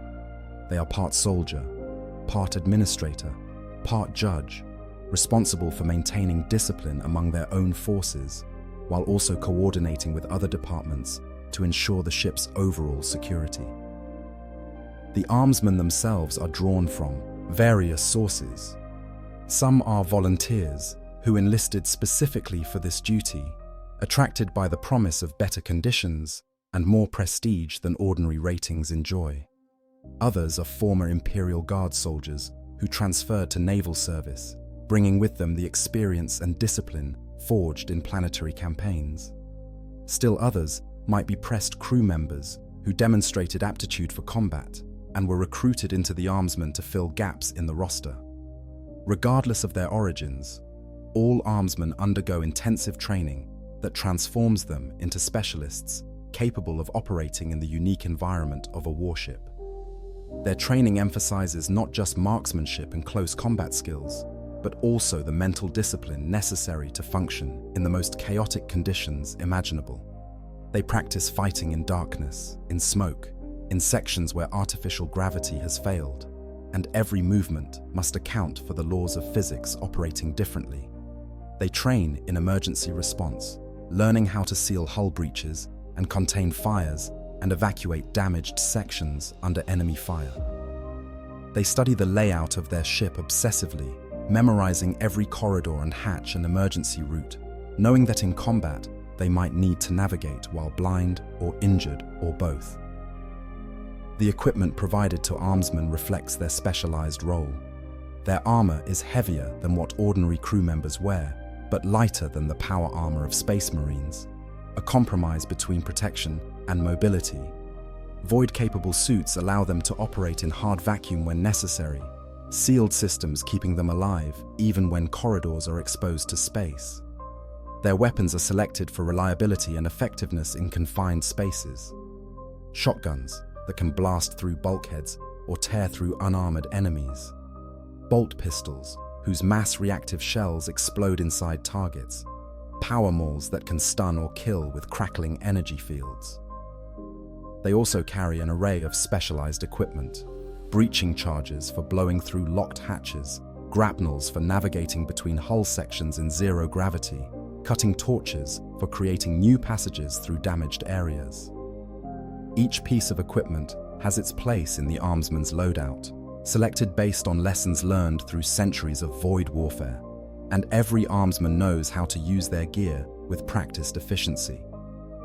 The daily routine of an armsman when the ship is not in combat consists of constant drilling and patrolling. They practice the maneuvers and techniques that will keep them alive when battle comes. running through simulated boarding actions and defensive scenarios until the responses become automatic.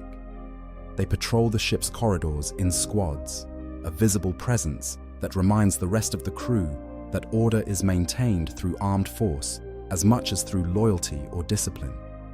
These patrols serve multiple purposes, deterring would-be criminals or malcontents, while also familiarizing the armsmen with the current state of their assigned sections. The armsmen are authorized to enforce discipline among the crew, though in practice, most minor infractions are handled by warrant officers, rather than requiring armsmen intervention. But when serious crimes occur, theft or assault, or the gravest sin of heresy, it is the armsmen who respond. They have the authority to arrest any crew member regardless of rank, though wise armsmen know to be very careful when dealing with officers or specialists whose positions give them political protection. Suspected heretics are detained and turned over to the chaplain or commissar for investigation, a process that might result in execution or mind-wiping depending on the severity of the offense. When boarding actions are required, either to defend against enemy boarders or to assault an enemy vessel, the armsmen truly come into their element. This is the role they train for most intensively, the ultimate expression of their purpose aboard the ship. Boarding actions in void warfare are brutal, chaotic affairs where every advantage must be pressed and every mistake can be fatal. The armsmen prepare for such actions with grim determination, checking and rechecking their equipment, offering prayers to the Emperor for protection and victory, steeling themselves for what they know will be a savage struggle in the worst conditions imaginable. Defensive boarding actions occur when an enemy vessel successfully launches boarding torpedoes or attack craft that attach to the ship's hull and discharge their cargo of enemy soldiers. The armsmen respond to such incursions with everything at their disposal, rushing to the breach points before the enemy can establish a foothold. They set up kill zones in the corridors leading away from the breach, using cover and crossfire to slaughter the enemy as they emerge. They employ welding equipment to seal hatches behind the enemy, trapping them in sections that can then be vented to space or filled with poison gas. The close-quarters nature of these fights means casualties are inevitable. Shotguns bark, and power mauls crackle, and bodies fall on both sides as armsmen and enemy soldiers struggle for control of corridors and chambers. The armsmen have the advantage of knowing the ship's layout, able to use hidden routes and maintenance tunnels to outflank their opponents. But the enemy often has the advantage of desperation, knowing that retreat is impossible and that victory is their only hope of survival. Offensive boarding actions require the armsmen to board enemy vessels, a prospect that combines all the dangers of void warfare with the added challenge of operating in unfamiliar territory. The armsmen load into boarding torpedoes, cramped metal tubes that are essentially giant missiles with armored prows designed to punch through enemy hulls. The experience of being launched in one of these torpedoes is a special kind of terror, trapped in darkness while the torpedo accelerates toward its target, hoping that the enemy's defensive weapons will not blow you to atoms before you arrive, praying that the torpedo's melter charges will successfully breach the hull and not simply splatter you against an unyielding surface. If the torpedo successfully penetrates, the armsmen burst from it into the enemy ship, entering through the hole blown in their hull. They spread out immediately, forming defensive perimeters and securing the breach point against counterattack. From there, they push deeper into the enemy vessel, fighting their way toward critical targets: the bridge, the engine rooms, the life support systems. The goal is to capture or kill the enemy crew, to disable the ship's ability to fight or flee, to claim it as a prize for the Imperium, or simply ensure its destruction. These offensive actions are where the armsmen suffer their highest casualties. Enemy crews have every reason to fight to the last, knowing that surrender might mean execution or enslavement. The confined spaces of a ship favor defensive tactics, allowing small forces to hold choke points against larger numbers. Traps and ambushes are common, the enemy using their knowledge of their own ship's layout to deadly advantage. Many boarding actions end with both sides suffering such horrific casualties that the ships involved are left crippled and their crews decimated. The psychological toll of service as an armsman is considerable. They live with the knowledge that death in combat is not merely possible, but likely, that each boarding action they survive is simply another step toward the one that will kill them. They witness horrors that would break civilians. The aftermath of battles fought in corridors, now slick with blood and littered with bodies. The terrible wounds inflicted by weapons designed to kill as efficiently as possible. The screams of injured comrades who cannot be saved. Yet they also develop bonds of brotherhood that are impossible to replicate outside of combat. They trust their squad mates absolutely, knowing that these are the people who will guard their back and pull them from danger if possible. They take pride in their unit's achievements, in battles won and threats overcome. They maintain traditions and rituals that connect them to the generations of armsmen who served before them, creating a sense of continuity and purpose that helps sustain them through the worst moments. The relationship between armsmen and the rest of the crew is complex. The crew recognizes that the armsmen are necessary, that someone must defend the ship when enemies come calling, but they also resent the power the armsmen hold over them. An armsman squad patrolling through a working section is a reminder that they live under armed guard, that their movements are watched and their behavior scrutinized. Yet when battle comes, when the enemy is at the gates, those same crew members will be profoundly grateful for the armsman's presence, for the knowledge that skilled fighters stand between them and whatever horrors the enemy might unleash. The armsman barracks, where they are housed when not on duty, occupy sections of the ship that are distinctly better than the common crew quarters. They have their own dining facilities serving marginally better food, their own training halls where they can practice without interference from other crew members, their own chapels where they offer prayers specific to their calling. This separation serves practical purposes, keeping the armsmen together where they can respond quickly to emergencies, but it also reinforces their status as separate from and above the ordinary crew. Among the armsmen, there develops a culture all its own, with traditions and slang and unwritten rules that govern behavior. Veterans are respected for their experience and the scars they carry, physical proof of battles survived. New recruits are tested, hazed in ways both harsh and educational, transformed from raw material into reliable members of the unit. Unit cohesion is everything, and those who fail to integrate, who cannot be trusted to hold their positions or follow orders, are quietly reassigned, or, in extreme cases, eliminated before they can endanger their comrades. The armsmen also serve another crucial function. They are the visible embodiment of the captain's authority. When the captain issues an order, it is the armsmen who enforce it if necessary. When discipline must be maintained, it is the armsmen who stand ready with weapons and authority. The fact that the armsmen are respected and feared in roughly equal measure by the rest of the crew is not an accident, but rather a deliberate feature of their role. They are the thin line between order and chaos, the force that keeps thousands or hundreds of thousands of crew members from descending into mutiny or anarchy when conditions become unbearable. In the end, the armsmen are defenders in the truest sense, protecting not just against external enemies, but against the internal collapse that constantly threatens any organization this large operating under such extreme conditions. They are the Emperor's chosen warriors aboard the ship, entrusted with the sacred duty of maintaining order and security through force when necessary. And while their service might not earn them the glory accorded to Imperial Guard regiments or Space Marine chapters, it is no less essential to the Imperium's survival. For what good is a battleship, no matter how heavily armed or well crewed, if it cannot defend itself when battle is joined?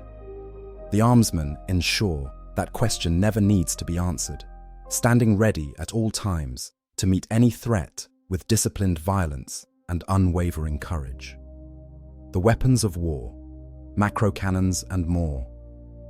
An Imperial battleship is first and foremost a weapon, a mobile platform designed to project devastating force across the void. To understand life aboard such a vessel, one must understand the weapons themselves, their size, their power, their operation, and the crew required to make them function. These are not the simple point-and-shoot weapons. An Imperial battleship is first and foremost a weapon, a mobile platform designed to project devastating force across the void.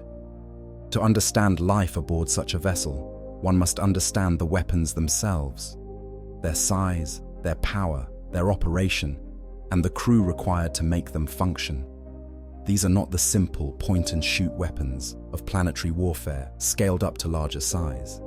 These are systems of staggering complexity and power, each one requiring hundreds or thousands of crew members working in coordination to deliver destruction to the Emperor's enemies. The macro cannon represents the most common primary armament aboard Imperial warships, and the name itself is somewhat misleading. A macro cannon battery is not a single gun, but rather a collection of multiple cannons, often a dozen or more, mounted together in a section of the ship's hull and fired in coordinated salvos. Each individual macro cannon is enormous, a weapon that would dwarf the largest artillery pieces ever constructed on ancient Terra. The barrels are measured in tens of meters in length, the firing mechanisms are the size of small buildings, and the shells they fire weigh thousands of kilograms each. The shells themselves are marvels of destructive engineering. Each one is essentially a small guided missile, equipped with basic maneuvering thrusters and a machine spirit that can make minor course corrections during flight. The warheads vary: high explosive shells designed to detonate on impact, armor-piercing rounds that can punch through meters of ceramite and plasteel before exploding, incendiary shells that spread superheated plasma across enemy hulls. The selection of ammunition type is a tactical decision made by the master gunner in coordination with the captain, balancing the expected effects against the available supply. Moving these shells into position requires teams of ratings working in coordination with servitors and loading mechanisms. In the magazines deep within the ship, shells are stored in massive racks, each one secured against the violent motions of combat and space travel. When the gun crews receive orders to load, they must first move the selected shells from storage to the loading mechanisms, a process that involves cranes, conveyor systems, and a great deal of manual labor. A team of 20 or 30 ratings might be assigned to each cannon, their bodies straining as they guide shells weighing more than some ground vehicles into position. The loading process itself is carefully choreographed, a dance refined over millennia of void warfare. The shell must be positioned correctly, aligned with the cannon's breech mechanism. Loading charges, bags of propellant that will accelerate the shell to velocities measured in thousands of kilometers per second, must be placed behind it. The breech must be sealed, verified by multiple crew, members checking redundant safety systems. And throughout all this, the gun crew must work quickly, for in battle, the rate of fire can mean the difference between victory and destruction. The gun decks during combat are hellish environments. The noise when a macro cannon fires is beyond description, a sound so loud that it transcends hearing and becomes something felt throughout your entire body. Despite the deck's massive size and the sound-dampening materials built into its structure, the roar of multiple cannons firing in sequence is enough to cause permanent hearing damage without protection. The recoil, even though absorbed by massive shock systems built into the ship's structure, shakes the deck plates beneath your feet and sends tremors running through nearby bulkheads. Heat builds rapidly as the cannons fire. Each shot generates enormous amounts of thermal energy, and while the cannons are equipped with cooling systems, these can only do so much during sustained fire. The air becomes thick and hot, making it difficult to breathe. Crew members sweat through their uniforms within minutes, gulping water from canteens to avoid heat exhaustion. The metal surfaces of the cannons themselves become hot enough to cause severe burns on contact, and more than one rating has died from accidentally touching a firing mechanism that hasn't had time to cool.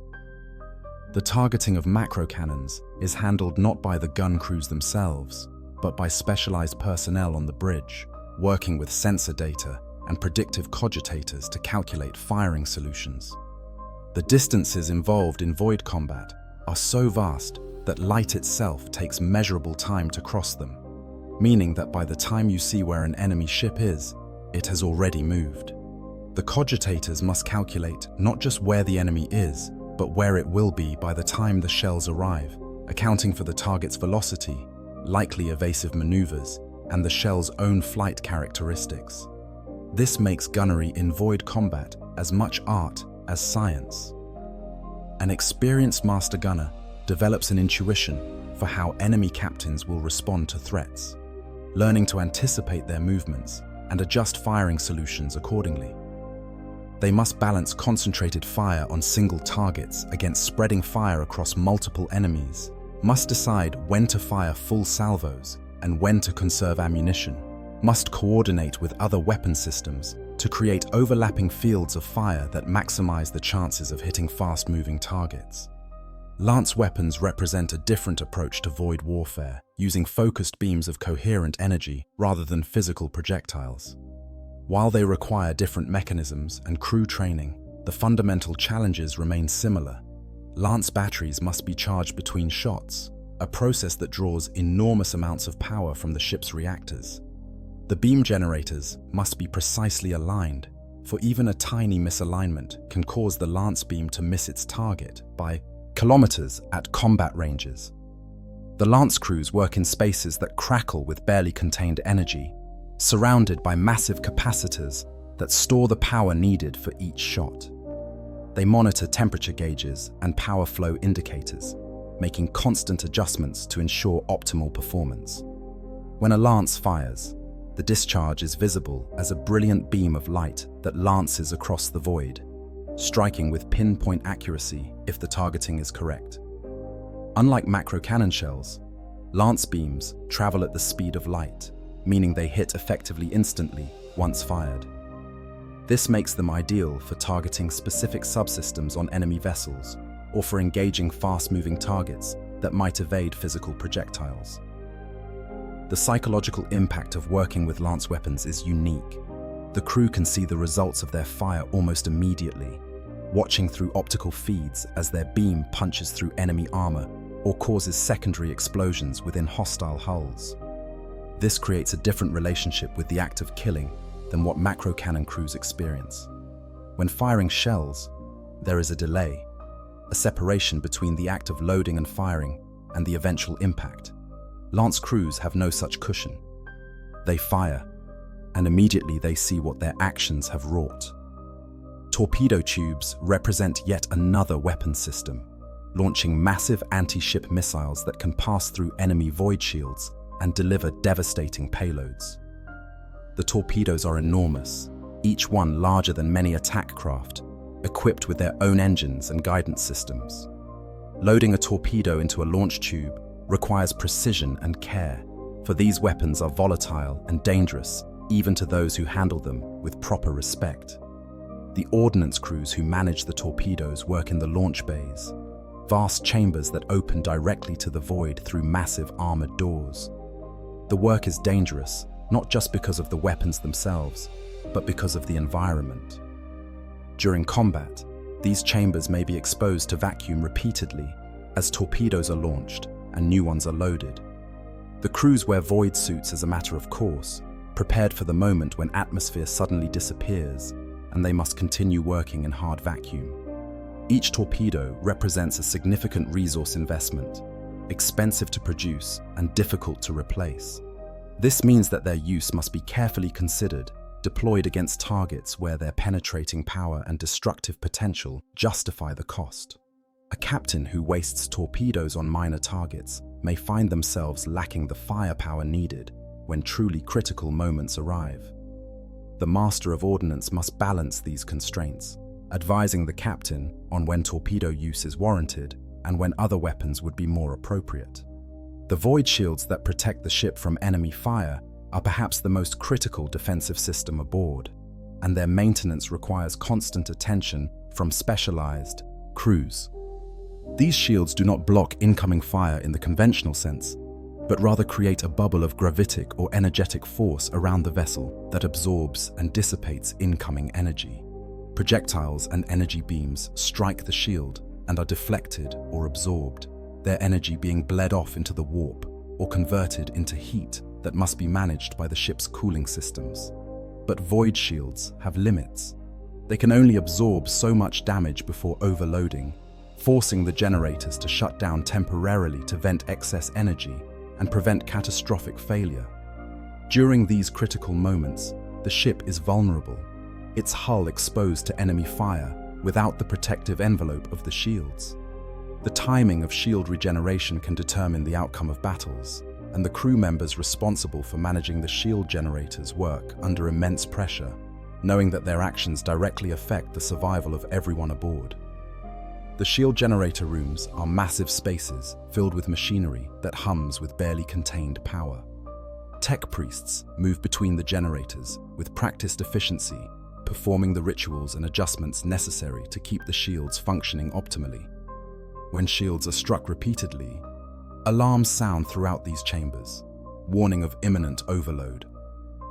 The tech priests must make split-second decisions about whether to boost power to maintain protection, or whether to perform controlled shutdowns that might prevent permanent damage to the generators.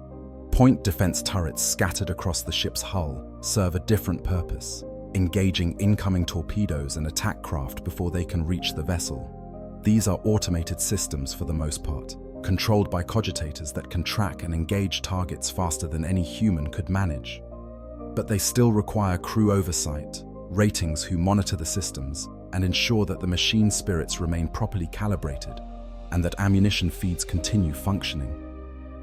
The ammunition consumption of point defense systems during a major engagement is staggering.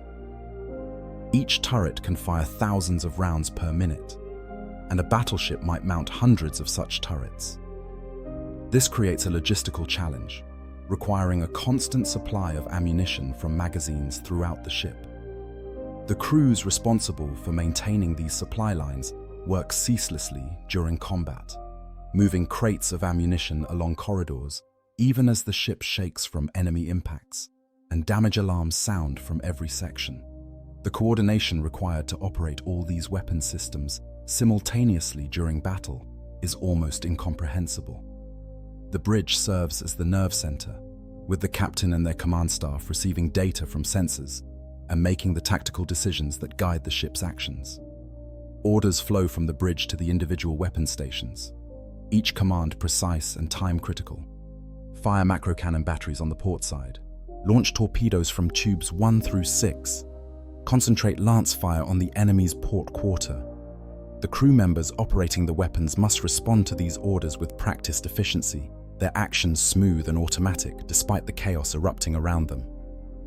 Lives are lost during every engagement, gun crews killed by enemy fire penetrating the hull, lance operators electrocuted by power surges, torpedo handlers caught by explosions. But the weapons keep firing because there are always more crew members to take the places of the fallen, always another rating who has been trained to fill the gap left by death. The weapons also require enormous amounts of power, more than most planetary cities would consume in a year. The plasma reactors that provide this power run at capacity during combat, pushed to their operational limits and sometimes beyond. The reactor crews monitor their systems with intense focus, making constant adjustments to power distribution to ensure that weapons receive the energy they need while critical ship systems remain operational. A mistake in power management can leave weapons without charge or cause catastrophic reactor failures that consume entire sections of the ship. In the aftermath of battle, when enemy vessels have been destroyed or driven off and the immediate threat has passed, the weapons crews face a different kind of challenge. Damage must be assessed and repaired. Ammunition stocks must be tallied and replenished. The machine spirits of weapons that malfunctioned must be appeased through appropriate rituals.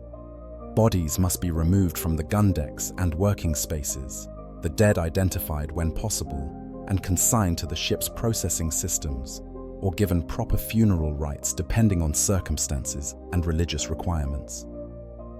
The weapons crews take a grim satisfaction in victories achieved, in enemy ships destroyed and threats eliminated. But they also know that each battle brings them closer to their own ends. The Emperor's protection is not infinite, and even the mightiest battleship can be overwhelmed by sufficient force. They serve because they must, because their service is what keeps the ship fighting and the Imperium's enemies at bay. And in serving, they become part of something larger than themselves, part of the terrible majesty that is an Imperial battleship at war. Combat stations. When battle comes. The transition from routine operations to combat status is marked by a distinctive sound that every crew member knows and dreads, the wailing klaxon of the general quarters alarm. It begins in the bridge, triggered by sensor readings that indicate enemy presence or by tactical decisions that anticipate imminent contact. Within seconds, the alarm propagates throughout the entire vessel, its urgent tones echoing through corridors and chambers from the command deck to the deepest holds. For the crew, this sound means that everything changes. Whatever duties they were performing must be set aside immediately, unless those duties are directly related to combat operations. Crew members not assigned to battle stations must secure their work areas and seek shelter in designated safe zones, spaces deep within the ship that offer maximum protection from enemy fire. Those assigned to combat duties must move to their stations with all speed, following paths drilled into them through countless exercises until the routes are automatic. The corridors fill with rushing bodies as thousands of crew members move simultaneously, each trying to reach their assigned position before the shooting starts. There is order in this apparent chaos, for everyone knows where they must go and what they must do. The warrant officers and petty officers enforce discipline, shouting orders, and directing traffic at key intersections, ensuring that the flow of personnel continues efficiently. Those who are too slow or who panic and freeze are pushed aside or dragged along by their fellows, for there is no time for gentleness when seconds might mean the difference between readiness and catastrophe. On the bridge, the transformation is equally dramatic. The normal lighting is replaced by a deep red glow, battle illumination designed to preserve night vision while providing enough light for the crew to work by. Display screens that normally show routine navigation data and system status now fill with tactical information, enemy positions, damage assessments, weapons status, shield integrity. The bridge crew, already at their stations, shift into a heightened state of alertness, their movements becoming more precise and deliberate as they prepare for the intensity of combat operations. The captain takes their position in the command throne, a massive seat located at the center of the bridge that provides access to all critical systems and information feeds. From here, they can see everything, coordinate everything, command everything. Surrounding them are the specialists who will execute their orders, the helmsman who controls the ship's movement, the master gunner who directs weapons fire, the master of ordnance who manages torpedoes and attack craft, the sensor operators who track enemy movements and feed targeting data to the weapons crews. The navigator remains in their sanctum near the prow, ready to guide the ship through emergency warp translations if retreat becomes necessary. The astropaths gather in their choir chamber, prepared to send and receive the battle reports and tactical updates that will keep the ship connected to its fleet. The senior Enginseer coordinates with their tech priests throughout the vessel, ensuring that all systems are operating at peak efficiency and that damage control teams stand ready to respond to whatever injuries the ship sustains. In the gun decks, the weapons crews complete their final preparations. Ammunition is stacked within easy reach of the loading mechanisms. Targeting solutions are verified and updated as new data arrives. From the bridge, the tech priests perform last-minute rituals over the weapons, anointing the macro cannons with sacred oils and chanting litanies that beseech the machine spirits to fire true and strike hard.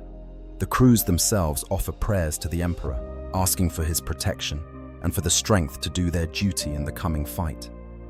The torpedo tubes are loaded with carefully selected ordnance, the massive weapons being guided into their launch chambers by teams of ratings working under the direction of skilled ordnance specialists.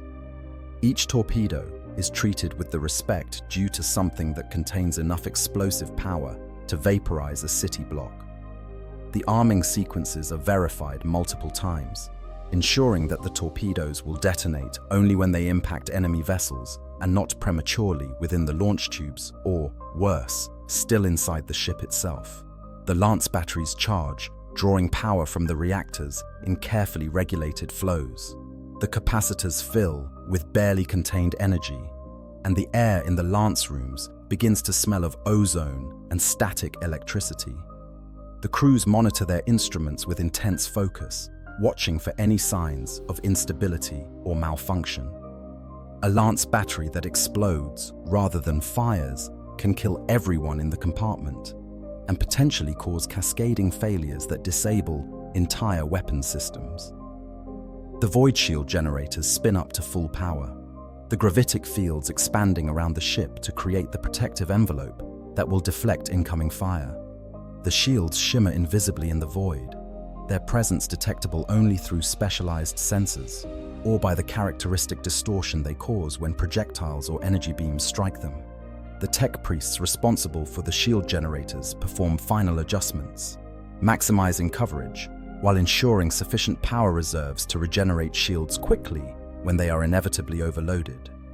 The armsmen deploy to their battle stations throughout the ship, taking up positions that will allow them to respond quickly to boarding actions or internal security threats.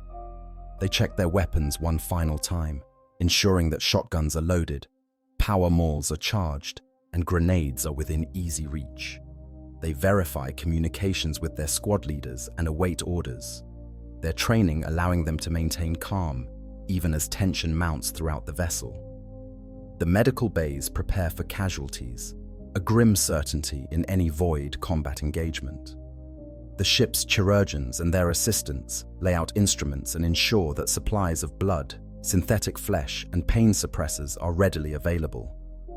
Additional space is cleared to accommodate the wounded, with even corridors near the medical facilities being converted into triage areas when necessary. Servitors are positioned to assist with patient transport and with the disposal of bodies once there is nothing more that can be done for them. Throughout the lower decks, crew, members who are not assigned to specific combat duties, seek whatever shelter they can find. They gather in compartments designated as safe zones, spaces surrounded by multiple layers of armor and positioned away from critical systems that might become targets. They sit in darkness or dim emergency lighting, listening to the sounds of the ship around them, feeling the vibrations of the engines and the occasional shudder as systems activate. They pray, or they try to distract themselves with conversation, or they simply wait in silence for whatever will come. The moments before combat begins are strange, a period of heightened tension where everyone knows what is coming, but it has not yet arrived. The ship continues on its course, moving toward engagement range with the enemy. The distance between vessels closes, measured in thousands of kilometers at first, then hundreds, then finally reaching the ranges where weapons become effective. The enemy appears on sensors first, then eventually on optical systems, shapes resolving from the darkness of space into the recognizable forms of hostile vessels. The first shots are often fired at extreme range, both sides testing their opponent's defenses and capabilities. Macro cannon shells streak across the void, taking seconds or minutes to cross the distance between ships. Lance beams flash out, coherent light traveling at relativistic speeds. Torpedoes are launched, accelerating toward targets with their engines burning bright enough to be visible to the naked eye.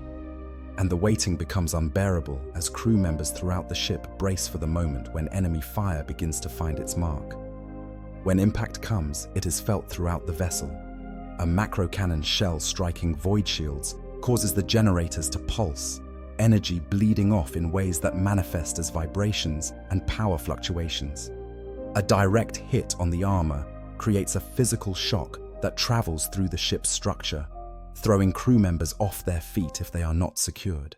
The sound is tremendous even through the insulation and soundproofing, a metallic crash that seems to come from everywhere at once. Damage alarms begin to sound almost immediately. Even glancing hits can cause problems.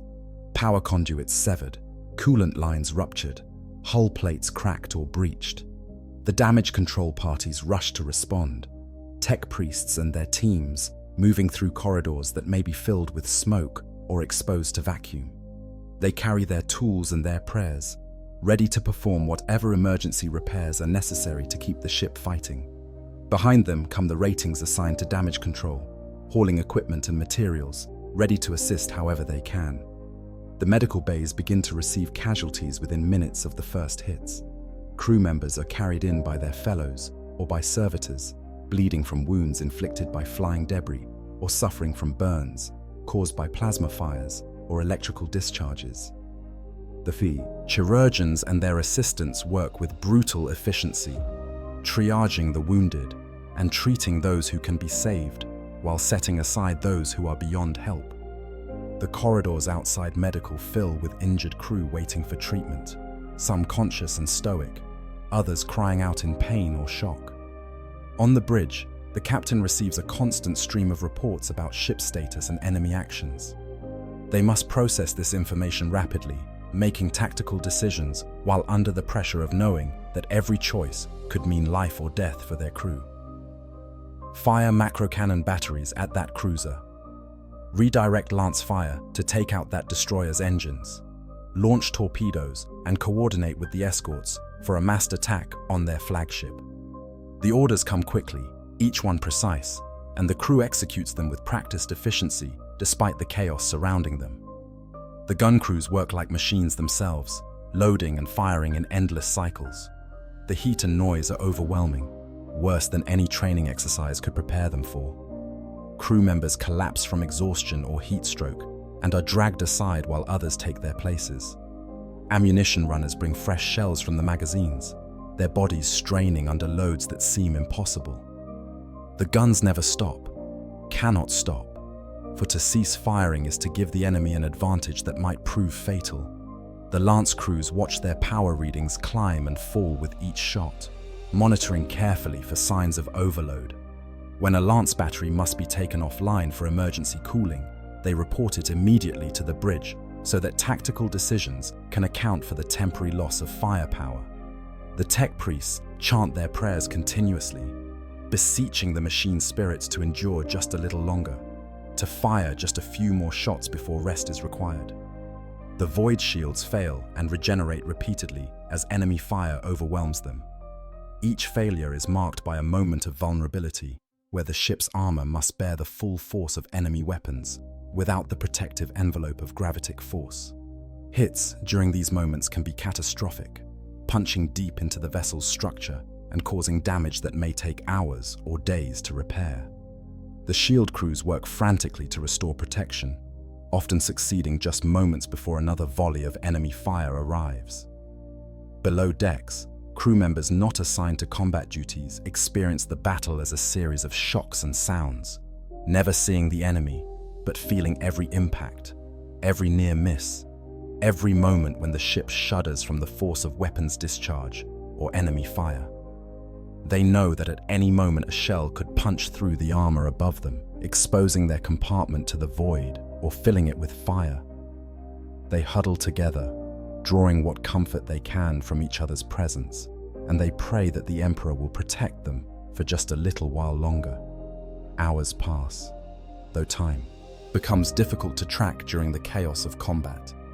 The engagement might last minutes or days, depending on the tactical situation and the determination of both sides.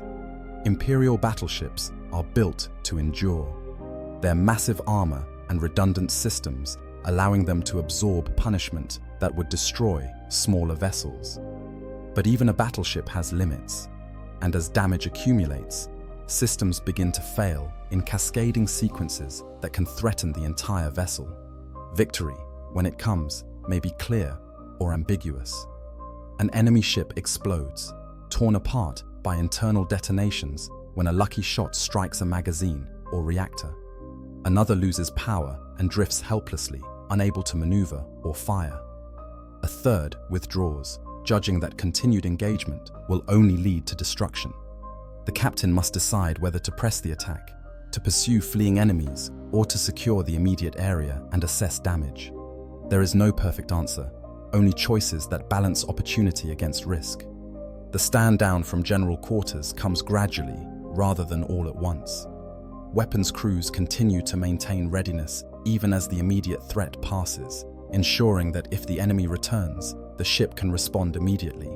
Damage control parties continue their work, addressing the most critical repairs first and cataloguing everything that will need attention once the ship returns to port.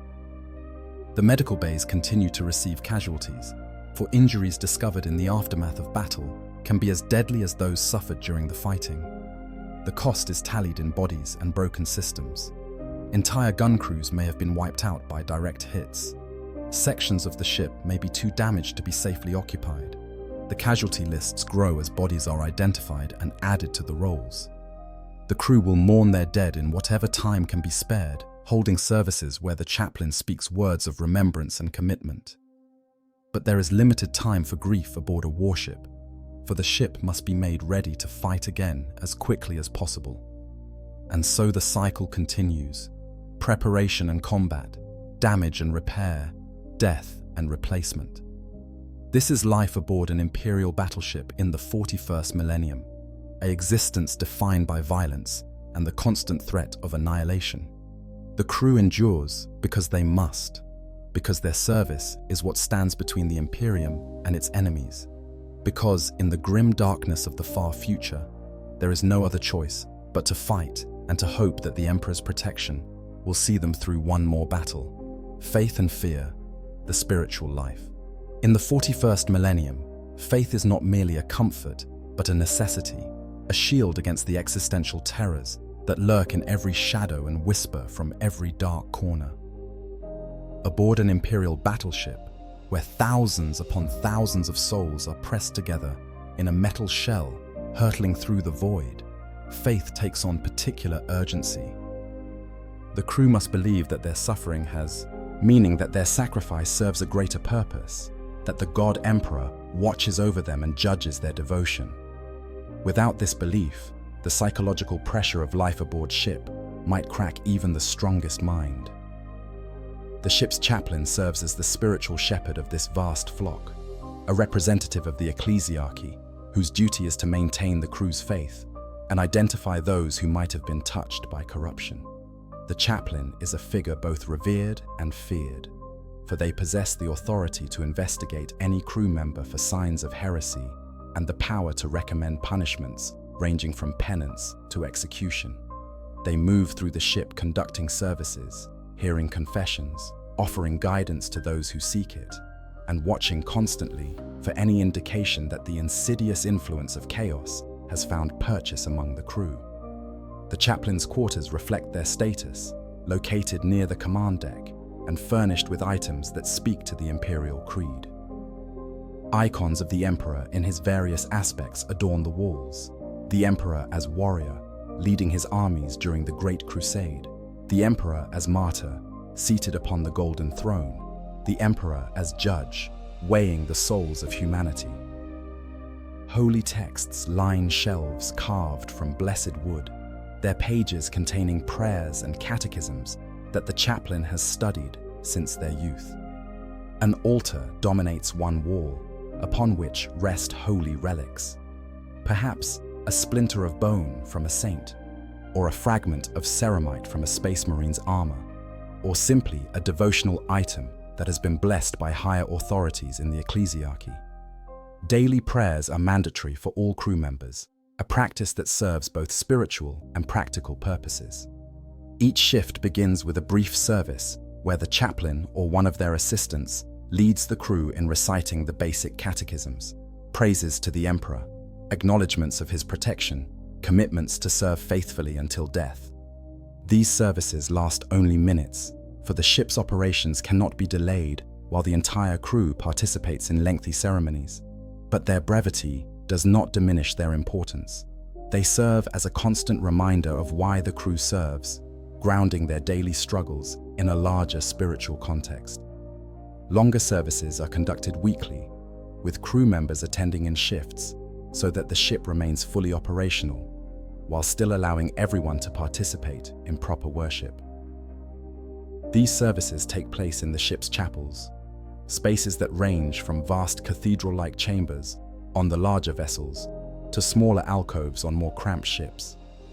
The architecture of these sacred spaces mirrors the Gothic aesthetic of the ship itself, with vaulted ceilings and stained glass windows and statues of saints standing watch in shadowed niches. The chaplain delivers sermons during these weekly services, speaking of the emperor's sacrifice and the duty owed by all humanity in return. They remind the crew that their labor, no matter how difficult or dangerous, is holy work in service to the master of mankind. They speak of the rewards that await the faithful in the emperor's presence after death, describing a paradise where pain and suffering no longer exist and where the deserving will rest in eternal peace. They also warn of the consequences of faithlessness, describing in vivid detail the fates that await heretics and those who turn from the emperor's light. Between formal services, the crew maintains their own personal devotions. Small shrines are scattered throughout the ship, tucked into alcoves and corners where crew members have placed offerings and icons. These shrines might honor the emperor generally, or might be dedicated to specific saints whose patronage is considered relevant to the work performed nearby. A shrine near the gun decks might honor Saint Macarius, the legendary Lord Commander whose conquests expanded the Imperium across 1,000 worlds. A shrine near the medical bays might be dedicated to Saint Alicia Dominica, whose compassion and strength are invoked by those who tend the wounded. Crew members visit these shrines during their off-duty hours, offering prayers and leaving small tokens, coins, scraps of cloth, crude drawings, or written prayers. The shrines become focal points for community, places where crew members gather informally to pray together or simply to sit in contemplation. The chaplain or their assistants visit the shrines regularly, ensuring that no inappropriate items have been left and that the devotions remain orthodox. Any shrine that shows signs of corruption, any offering that suggests heretical beliefs, is immediately dismantled, and those responsible are investigated thoroughly. Superstition runs deep among the crew, a parallel tradition that exists alongside official imperial faith. Despite the ecclesiarchy's insistence on doctrinal purity, crew members develop beliefs and practices that would make orthodox theologians uncomfortable. They carry lucky charms salvaged from past battles or inherited from deceased relatives. They perform small rituals before beginning dangerous tasks, touching specific bulkheads in specific sequences or reciting unofficial prayers that have been passed down through generations of crew. They attribute personality to the ship itself, speaking of it as though it were a living thing with moods and preferences. The chaplain generally tolerates these superstitions as long as they do not cross into actual heresy. A crew member who wears a lucky coin is harmless. A crew member who begins to worship that coin as though it possessed divine power is not. The line between acceptable tradition and dangerous deviation is sometimes narrow, and the chaplain must exercise judgment in determining when to intervene and when to allow practices to continue. Fear is as constant as faith aboard an imperial battleship, and often the two become intertwined in ways that outsiders might find difficult to untangle. The crew fears death in combat, certainly, the sudden violence of enemy weapons tearing through hull and flesh, but they also fear slower deaths, suffocation when life support fails, radiation poisoning from damaged reactors, starvation if supply lines are cut. They fear the warp and the entities that dwell within it, having heard stories of ships that suffered Geller field failures and the horrors that followed. Most of all, they fear corruption, the insidious influence of chaos that can turn the faithful into monsters without them even realizing what is happening. The Imperium's constant propaganda emphasizes that chaos is everywhere, that its agents work constantly to undermine humanity from within, that any moment of weakness or doubt can create an opening for demonic possession. This creates a state of perpetual paranoia, where crew members watch each other for signs of corruption, reporting anything suspicious to the chaplain or the commissar. The fleet commissar works closely with the chaplain to maintain morale and discipline, though their approaches differ. Where the chaplain appeals to faith and spiritual duty, the commissar represents the iron fist of imperial authority. They have the power to execute anyone aboard, regardless of rank, if they judge such action necessary for maintaining order or military effectiveness. A commissar who believes a gun crew is faltering might shoot the crew chief in front of their subordinates as an example. A commissar who suspects an officer of cowardice might relieve them of command at the most critical moment of a battle. This power makes the commissar a terrifying presence, but it also makes them respected in a strange way. The crew knows that the commissar will do whatever is necessary to ensure the ship's survival and mission success. They may not like the commissar, but they trust that this figure will make the hard decisions that others might shy away from. And in the chaos of void warfare, where split-second choices determine outcomes, that certainty can be valuable. The commissar also serves an investigative function, working to root out potential traitors and heretics before they can cause harm. They maintain informant networks throughout the ship, crew members who report suspicious activities or conversations. These informants are not paid or officially recognized, but their cooperation is ensured through a combination of appeals to duty and subtle intimidation.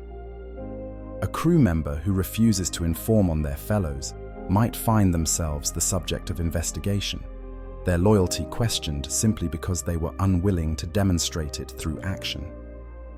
When investigations uncover actual heresy or corruption, the response is swift and brutal.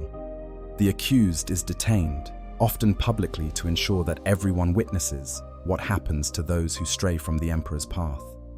The interrogation that follows is not concerned with legal niceties or presumption of innocence. It proceeds from the assumption that the accused is guilty and seeks only to determine the extent of the corruption and whether others might be involved. Torture is employed without hesitation, for the Inquisition's doctrine holds that the pain of the flesh is nothing compared to the agony that awaits those who fall to chaos. Those found guilty face execution, typically carried out before an assembled crowd of crew members. The method varies: a bolt pistol to the head for quick and clean deaths, spacing for those whose crimes are considered particularly egregious, or for the most serious heresies, burning at the stake in ceremonies that recreate the ancient purification rites of old terror. These executions serve multiple purposes. They remove the corrupted individual, they satisfy the Emperor's justice, and they remind everyone watching what fate awaits those who deviate from orthodoxy. Yet for all the emphasis on punishment and the constant vigilance against heresy, there is also genuine spiritual comfort to be found in faith. The crew's belief in the Emperor is not merely fear of punishment, but also hope for salvation. They believe that he watches over them, that his will guides the ship, that their service earns his favor. This belief sustains them through the worst moments, allowing them to find meaning in suffering and purpose in sacrifice. The chaplain's role includes providing this comfort, offering words of reassurance to those who struggle with doubt or despair. They visit the medical bays to pray with the wounded, assuring them that their injuries were not meaningless, but rather marks of honor earned in the Emperor's service. They counsel crew members who have lost friends or loved ones to battles or accidents, helping them process their grief within the framework of imperial faith.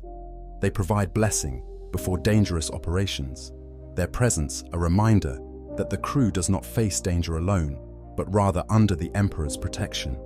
The chaplain also officiates at life's major transitions. When crew members form unions, the chaplain blesses their bonds and reminds them of their continued duty to serve the Emperor above all else. When children are born aboard ship, the chaplain baptizes them in ceremonies that dedicate their lives to imperial service from their first moments. And when crew members die, the chaplain speaks words over their bodies, commending their souls to the Emperor's judgment and asking that he receive them with mercy. The spiritual life aboard an imperial battleship is thus a complex interweaving of faith, fear, tradition, and coercion. The crew believes because they must believe, because without faith the horrors they face would be unbearable. They participate in religious observances because they are required to, but also because these rituals provide structure and community in an otherwise isolating existence. They fear the chaplain and the commissar, but they also depend on these figures to maintain the order that keeps thousands of people functioning as a coordinated whole rather than descending into chaos. In the darkness of the void, where humanity is surrounded by enemies on all sides and the forces of chaos wait for any moment of weakness, faith becomes more than personal conviction. It becomes a weapon, a shield, a lifeline connecting the crew to something larger than themselves. The ship is not merely a vessel of war, but also a temple, and every crew member is not merely a worker, but also a worshipper in the cult of the Emperor. This truth pervades every aspect of life aboard, coloring every interaction and every decision with spiritual significance. And in this way, the Imperium maintains its control, not just through force of arms, but through the deeper and more lasting power of absolute faith. The privileged few, officer country, to move from the lower decks to the command levels of an Imperial battleship is to enter a different world entirely, a place where the brutal realities of void warfare are softened by layers of privilege, and where rank translates directly into quality of life. Officer country, as it is sometimes called, occupies the upper sections of the ship near the bridge, shielded from the worst hazards by position and multiple layers of armored bulkheads. Here, the officers who command the ship's operations live in conditions that would seem luxurious to the crew laboring in the depths below. The captain's quarters are the most opulent spaces aboard the vessel, suites of rooms that reflect their position as absolute master of the ship. The stateroom itself is large enough to host formal dinners, furnished with antique chairs, and a table carved from real wood, imported at tremendous expense from some agri-world. The walls are hung with tapestries depicting great naval victories of the past, and display cases contain trophies and mementos from the captain's career. Alien weapons taken from defeated enemies, commendations, and medals awarded by higher authorities, perhaps even artifacts of historical significance. The captain's sleeping chamber connects to the main stateroom, a private space dominated by a bed that would not look out of place in a planetary noble's estate. The mattress is actual cotton and foam rather than the thin pads that serve the crew. The sheets are clean linen rather than worn synthetic fibers, and the room is maintained at a comfortable temperature, regardless of the ship's overall environmental conditions. A private washroom provides the captain with bathing facilities that include hot water on demand, a luxury so extreme that most crew members cannot even imagine it. The captain also maintains a private study, a workspace where they can retreat to review reports and make decisions without the constant demands of the bridge. The study is lined with shelves holding books, some of them original printed volumes worth more than the annual salary of a dozen ratings. A desk dominates the center of the room, its surface scattered with data slates and charts, and the 1,000 details that require the captain's attention. A large window or viewport allows the captain to look out into space, though this is less common on Imperial vessels, where external viewpoints are considered structural weaknesses. The captain dines alone or with invited guests, never in the communal halls where the rest of the crew takes their meals.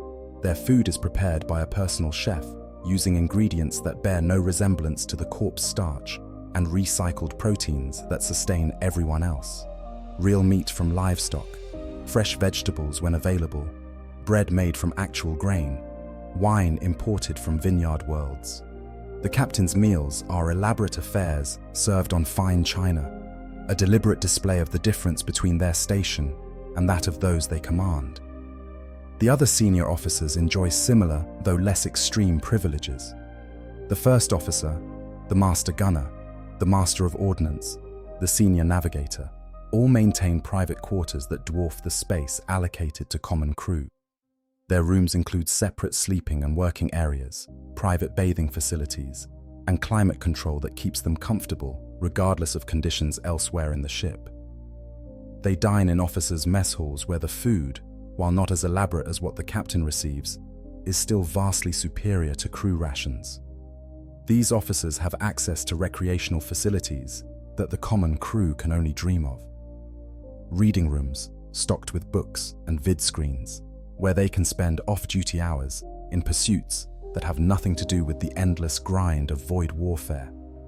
Fitness centers with equipment maintained to much higher standards than the crude weights and running spaces available to crew members in the lower decks.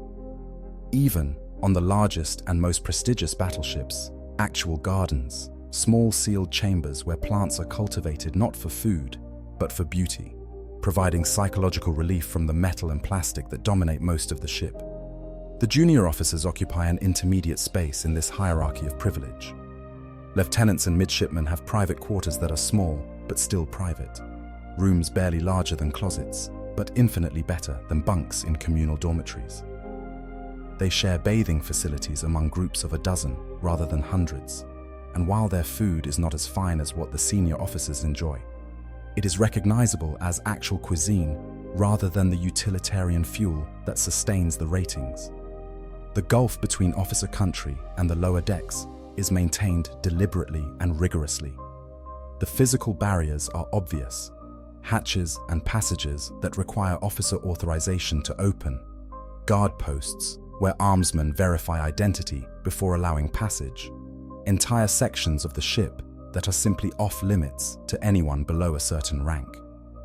But the psychological barriers run even deeper, reinforced by tradition and by the constant reminders that the officers and the crew inhabit different castes within the ship's society. Officers do not socialize with the crew except in the most formal and distant ways. A captain might tour the gun decks to inspect the weapons crews, but this is an official visit conducted with proper protocol, not an opportunity for casual interaction. The captain remains separated from the crew by layers of aides and subordinates, their presence a brief and formal intrusion into the lives of those who actually operate the weapons. The message is clear. Officers and crew are different kinds of people, and those differences must be maintained for the ship to function properly. This separation serves practical purposes, at least according to the doctrine that governs Imperial Navy operations. Officers must make decisions that will result in crew deaths, must order people into situations where survival is unlikely, must calculate acceptable casualty rates during combat operations. This is much easier, the theory goes, if you do not know the crew as individuals, if you can think of them as numbers on a roster, rather than people with hopes and fears and loved ones. Maintaining distance makes the necessary cruelty of command bearable. The crew, for their part, generally accepts this hierarchy, even if they do not like it. They have been raised in a society where inequality is taken for granted, where nobles rule and commoners serve, where questioning one's place in the social order is not just futile, but heretical. The fact that officers live better lives is simply how things are, as natural and unchangeable as the void beyond the hull. Resentment exists, certainly, burning quietly in the hearts of those who labor in the depths, while others above live in comparative luxury. But this resentment rarely crystallizes into actual rebellion, kept in check by discipline and faith, and the practical understanding that there is nowhere to go, no escape from the ship and its hierarchy. The officers justify their privileges through the responsibilities they bear. Command is not merely giving orders, but making decisions whose consequences ripple through the entire vessel. A mistake in navigation might doom the ship to emergence from warp travel, light years off course, or centuries off the intended time. An error in tactical judgment might result in the ship's destruction and the death of everyone aboard. The officers carry this burden constantly, knowing that their failures will be measured in bodies and that incompetence or cowardice will be punished with execution. The captain especially bears a weight that few can truly understand. They are responsible for everything, every success and every failure, every life saved and every death incurred.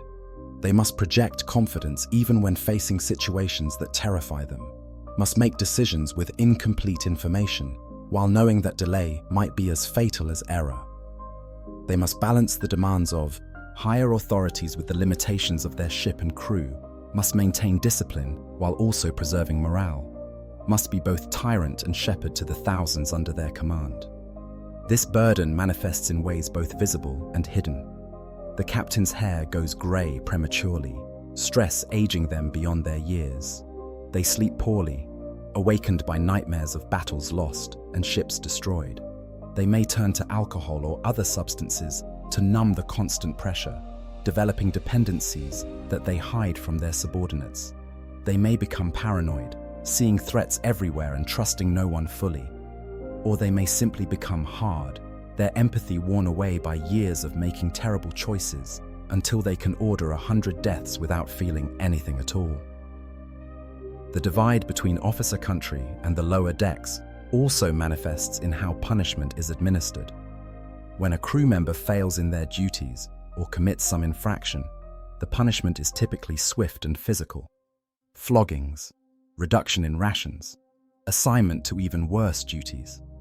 When an officer fails, the consequences may be more severe despite the delay in their administration. Officers who prove incompetent may be relieved of command and confined to quarters, effectively imprisoned while awaiting court-martial. Officers whose failures result in disaster may be executed, but this is done with more ceremony and more concern for propriety than when common crew members are killed for their transgressions. Yet the privileges of rank also come with expectations that the crew does not face. Officers are held to higher standards of conduct, expected to demonstrate courage and competence that justify their position. An officer who panics during battle may be shot by the commissar or their own subordinates, for cowardice in command cannot be tolerated when it might infect the entire crew. An officer who fails to maintain proper military bearing, who shows weakness or uncertainty in front of the crew, damages the mystique of command and may find themselves quietly transferred to some posting where they can cause less harm. The relationships between officers are similarly complex, governed by formal protocols, while also shaped by personal rivalries and alliances. Officers of similar rank may compete for the captain's favor, knowing that recommendations and political maneuvering determine future assignments and promotions. Senior officers cultivate clients among the junior ranks, building networks of loyalty that serve as insurance against setbacks. The captain must manage these internal politics carefully, balancing competence against loyalty, ensuring that no subordinate becomes too powerful or too essential. For all the privileges they enjoy, the officers are also prisoners of the ship in their own way. They may live in comfort, but they are no more free to leave than the lowliest bondsman. Their careers are owned by the Imperial Navy, and they will serve until death or discharge, which for most means the same thing. They may retire in theory, but in practice the Navy releases very few officers from service, and those who are released often find themselves recalled when need arises. The golden cage is still a cage, for all its silk furnishings and fine food. The captain's burden is ultimately a lonely one. They cannot be friends with their subordinates without compromising command authority.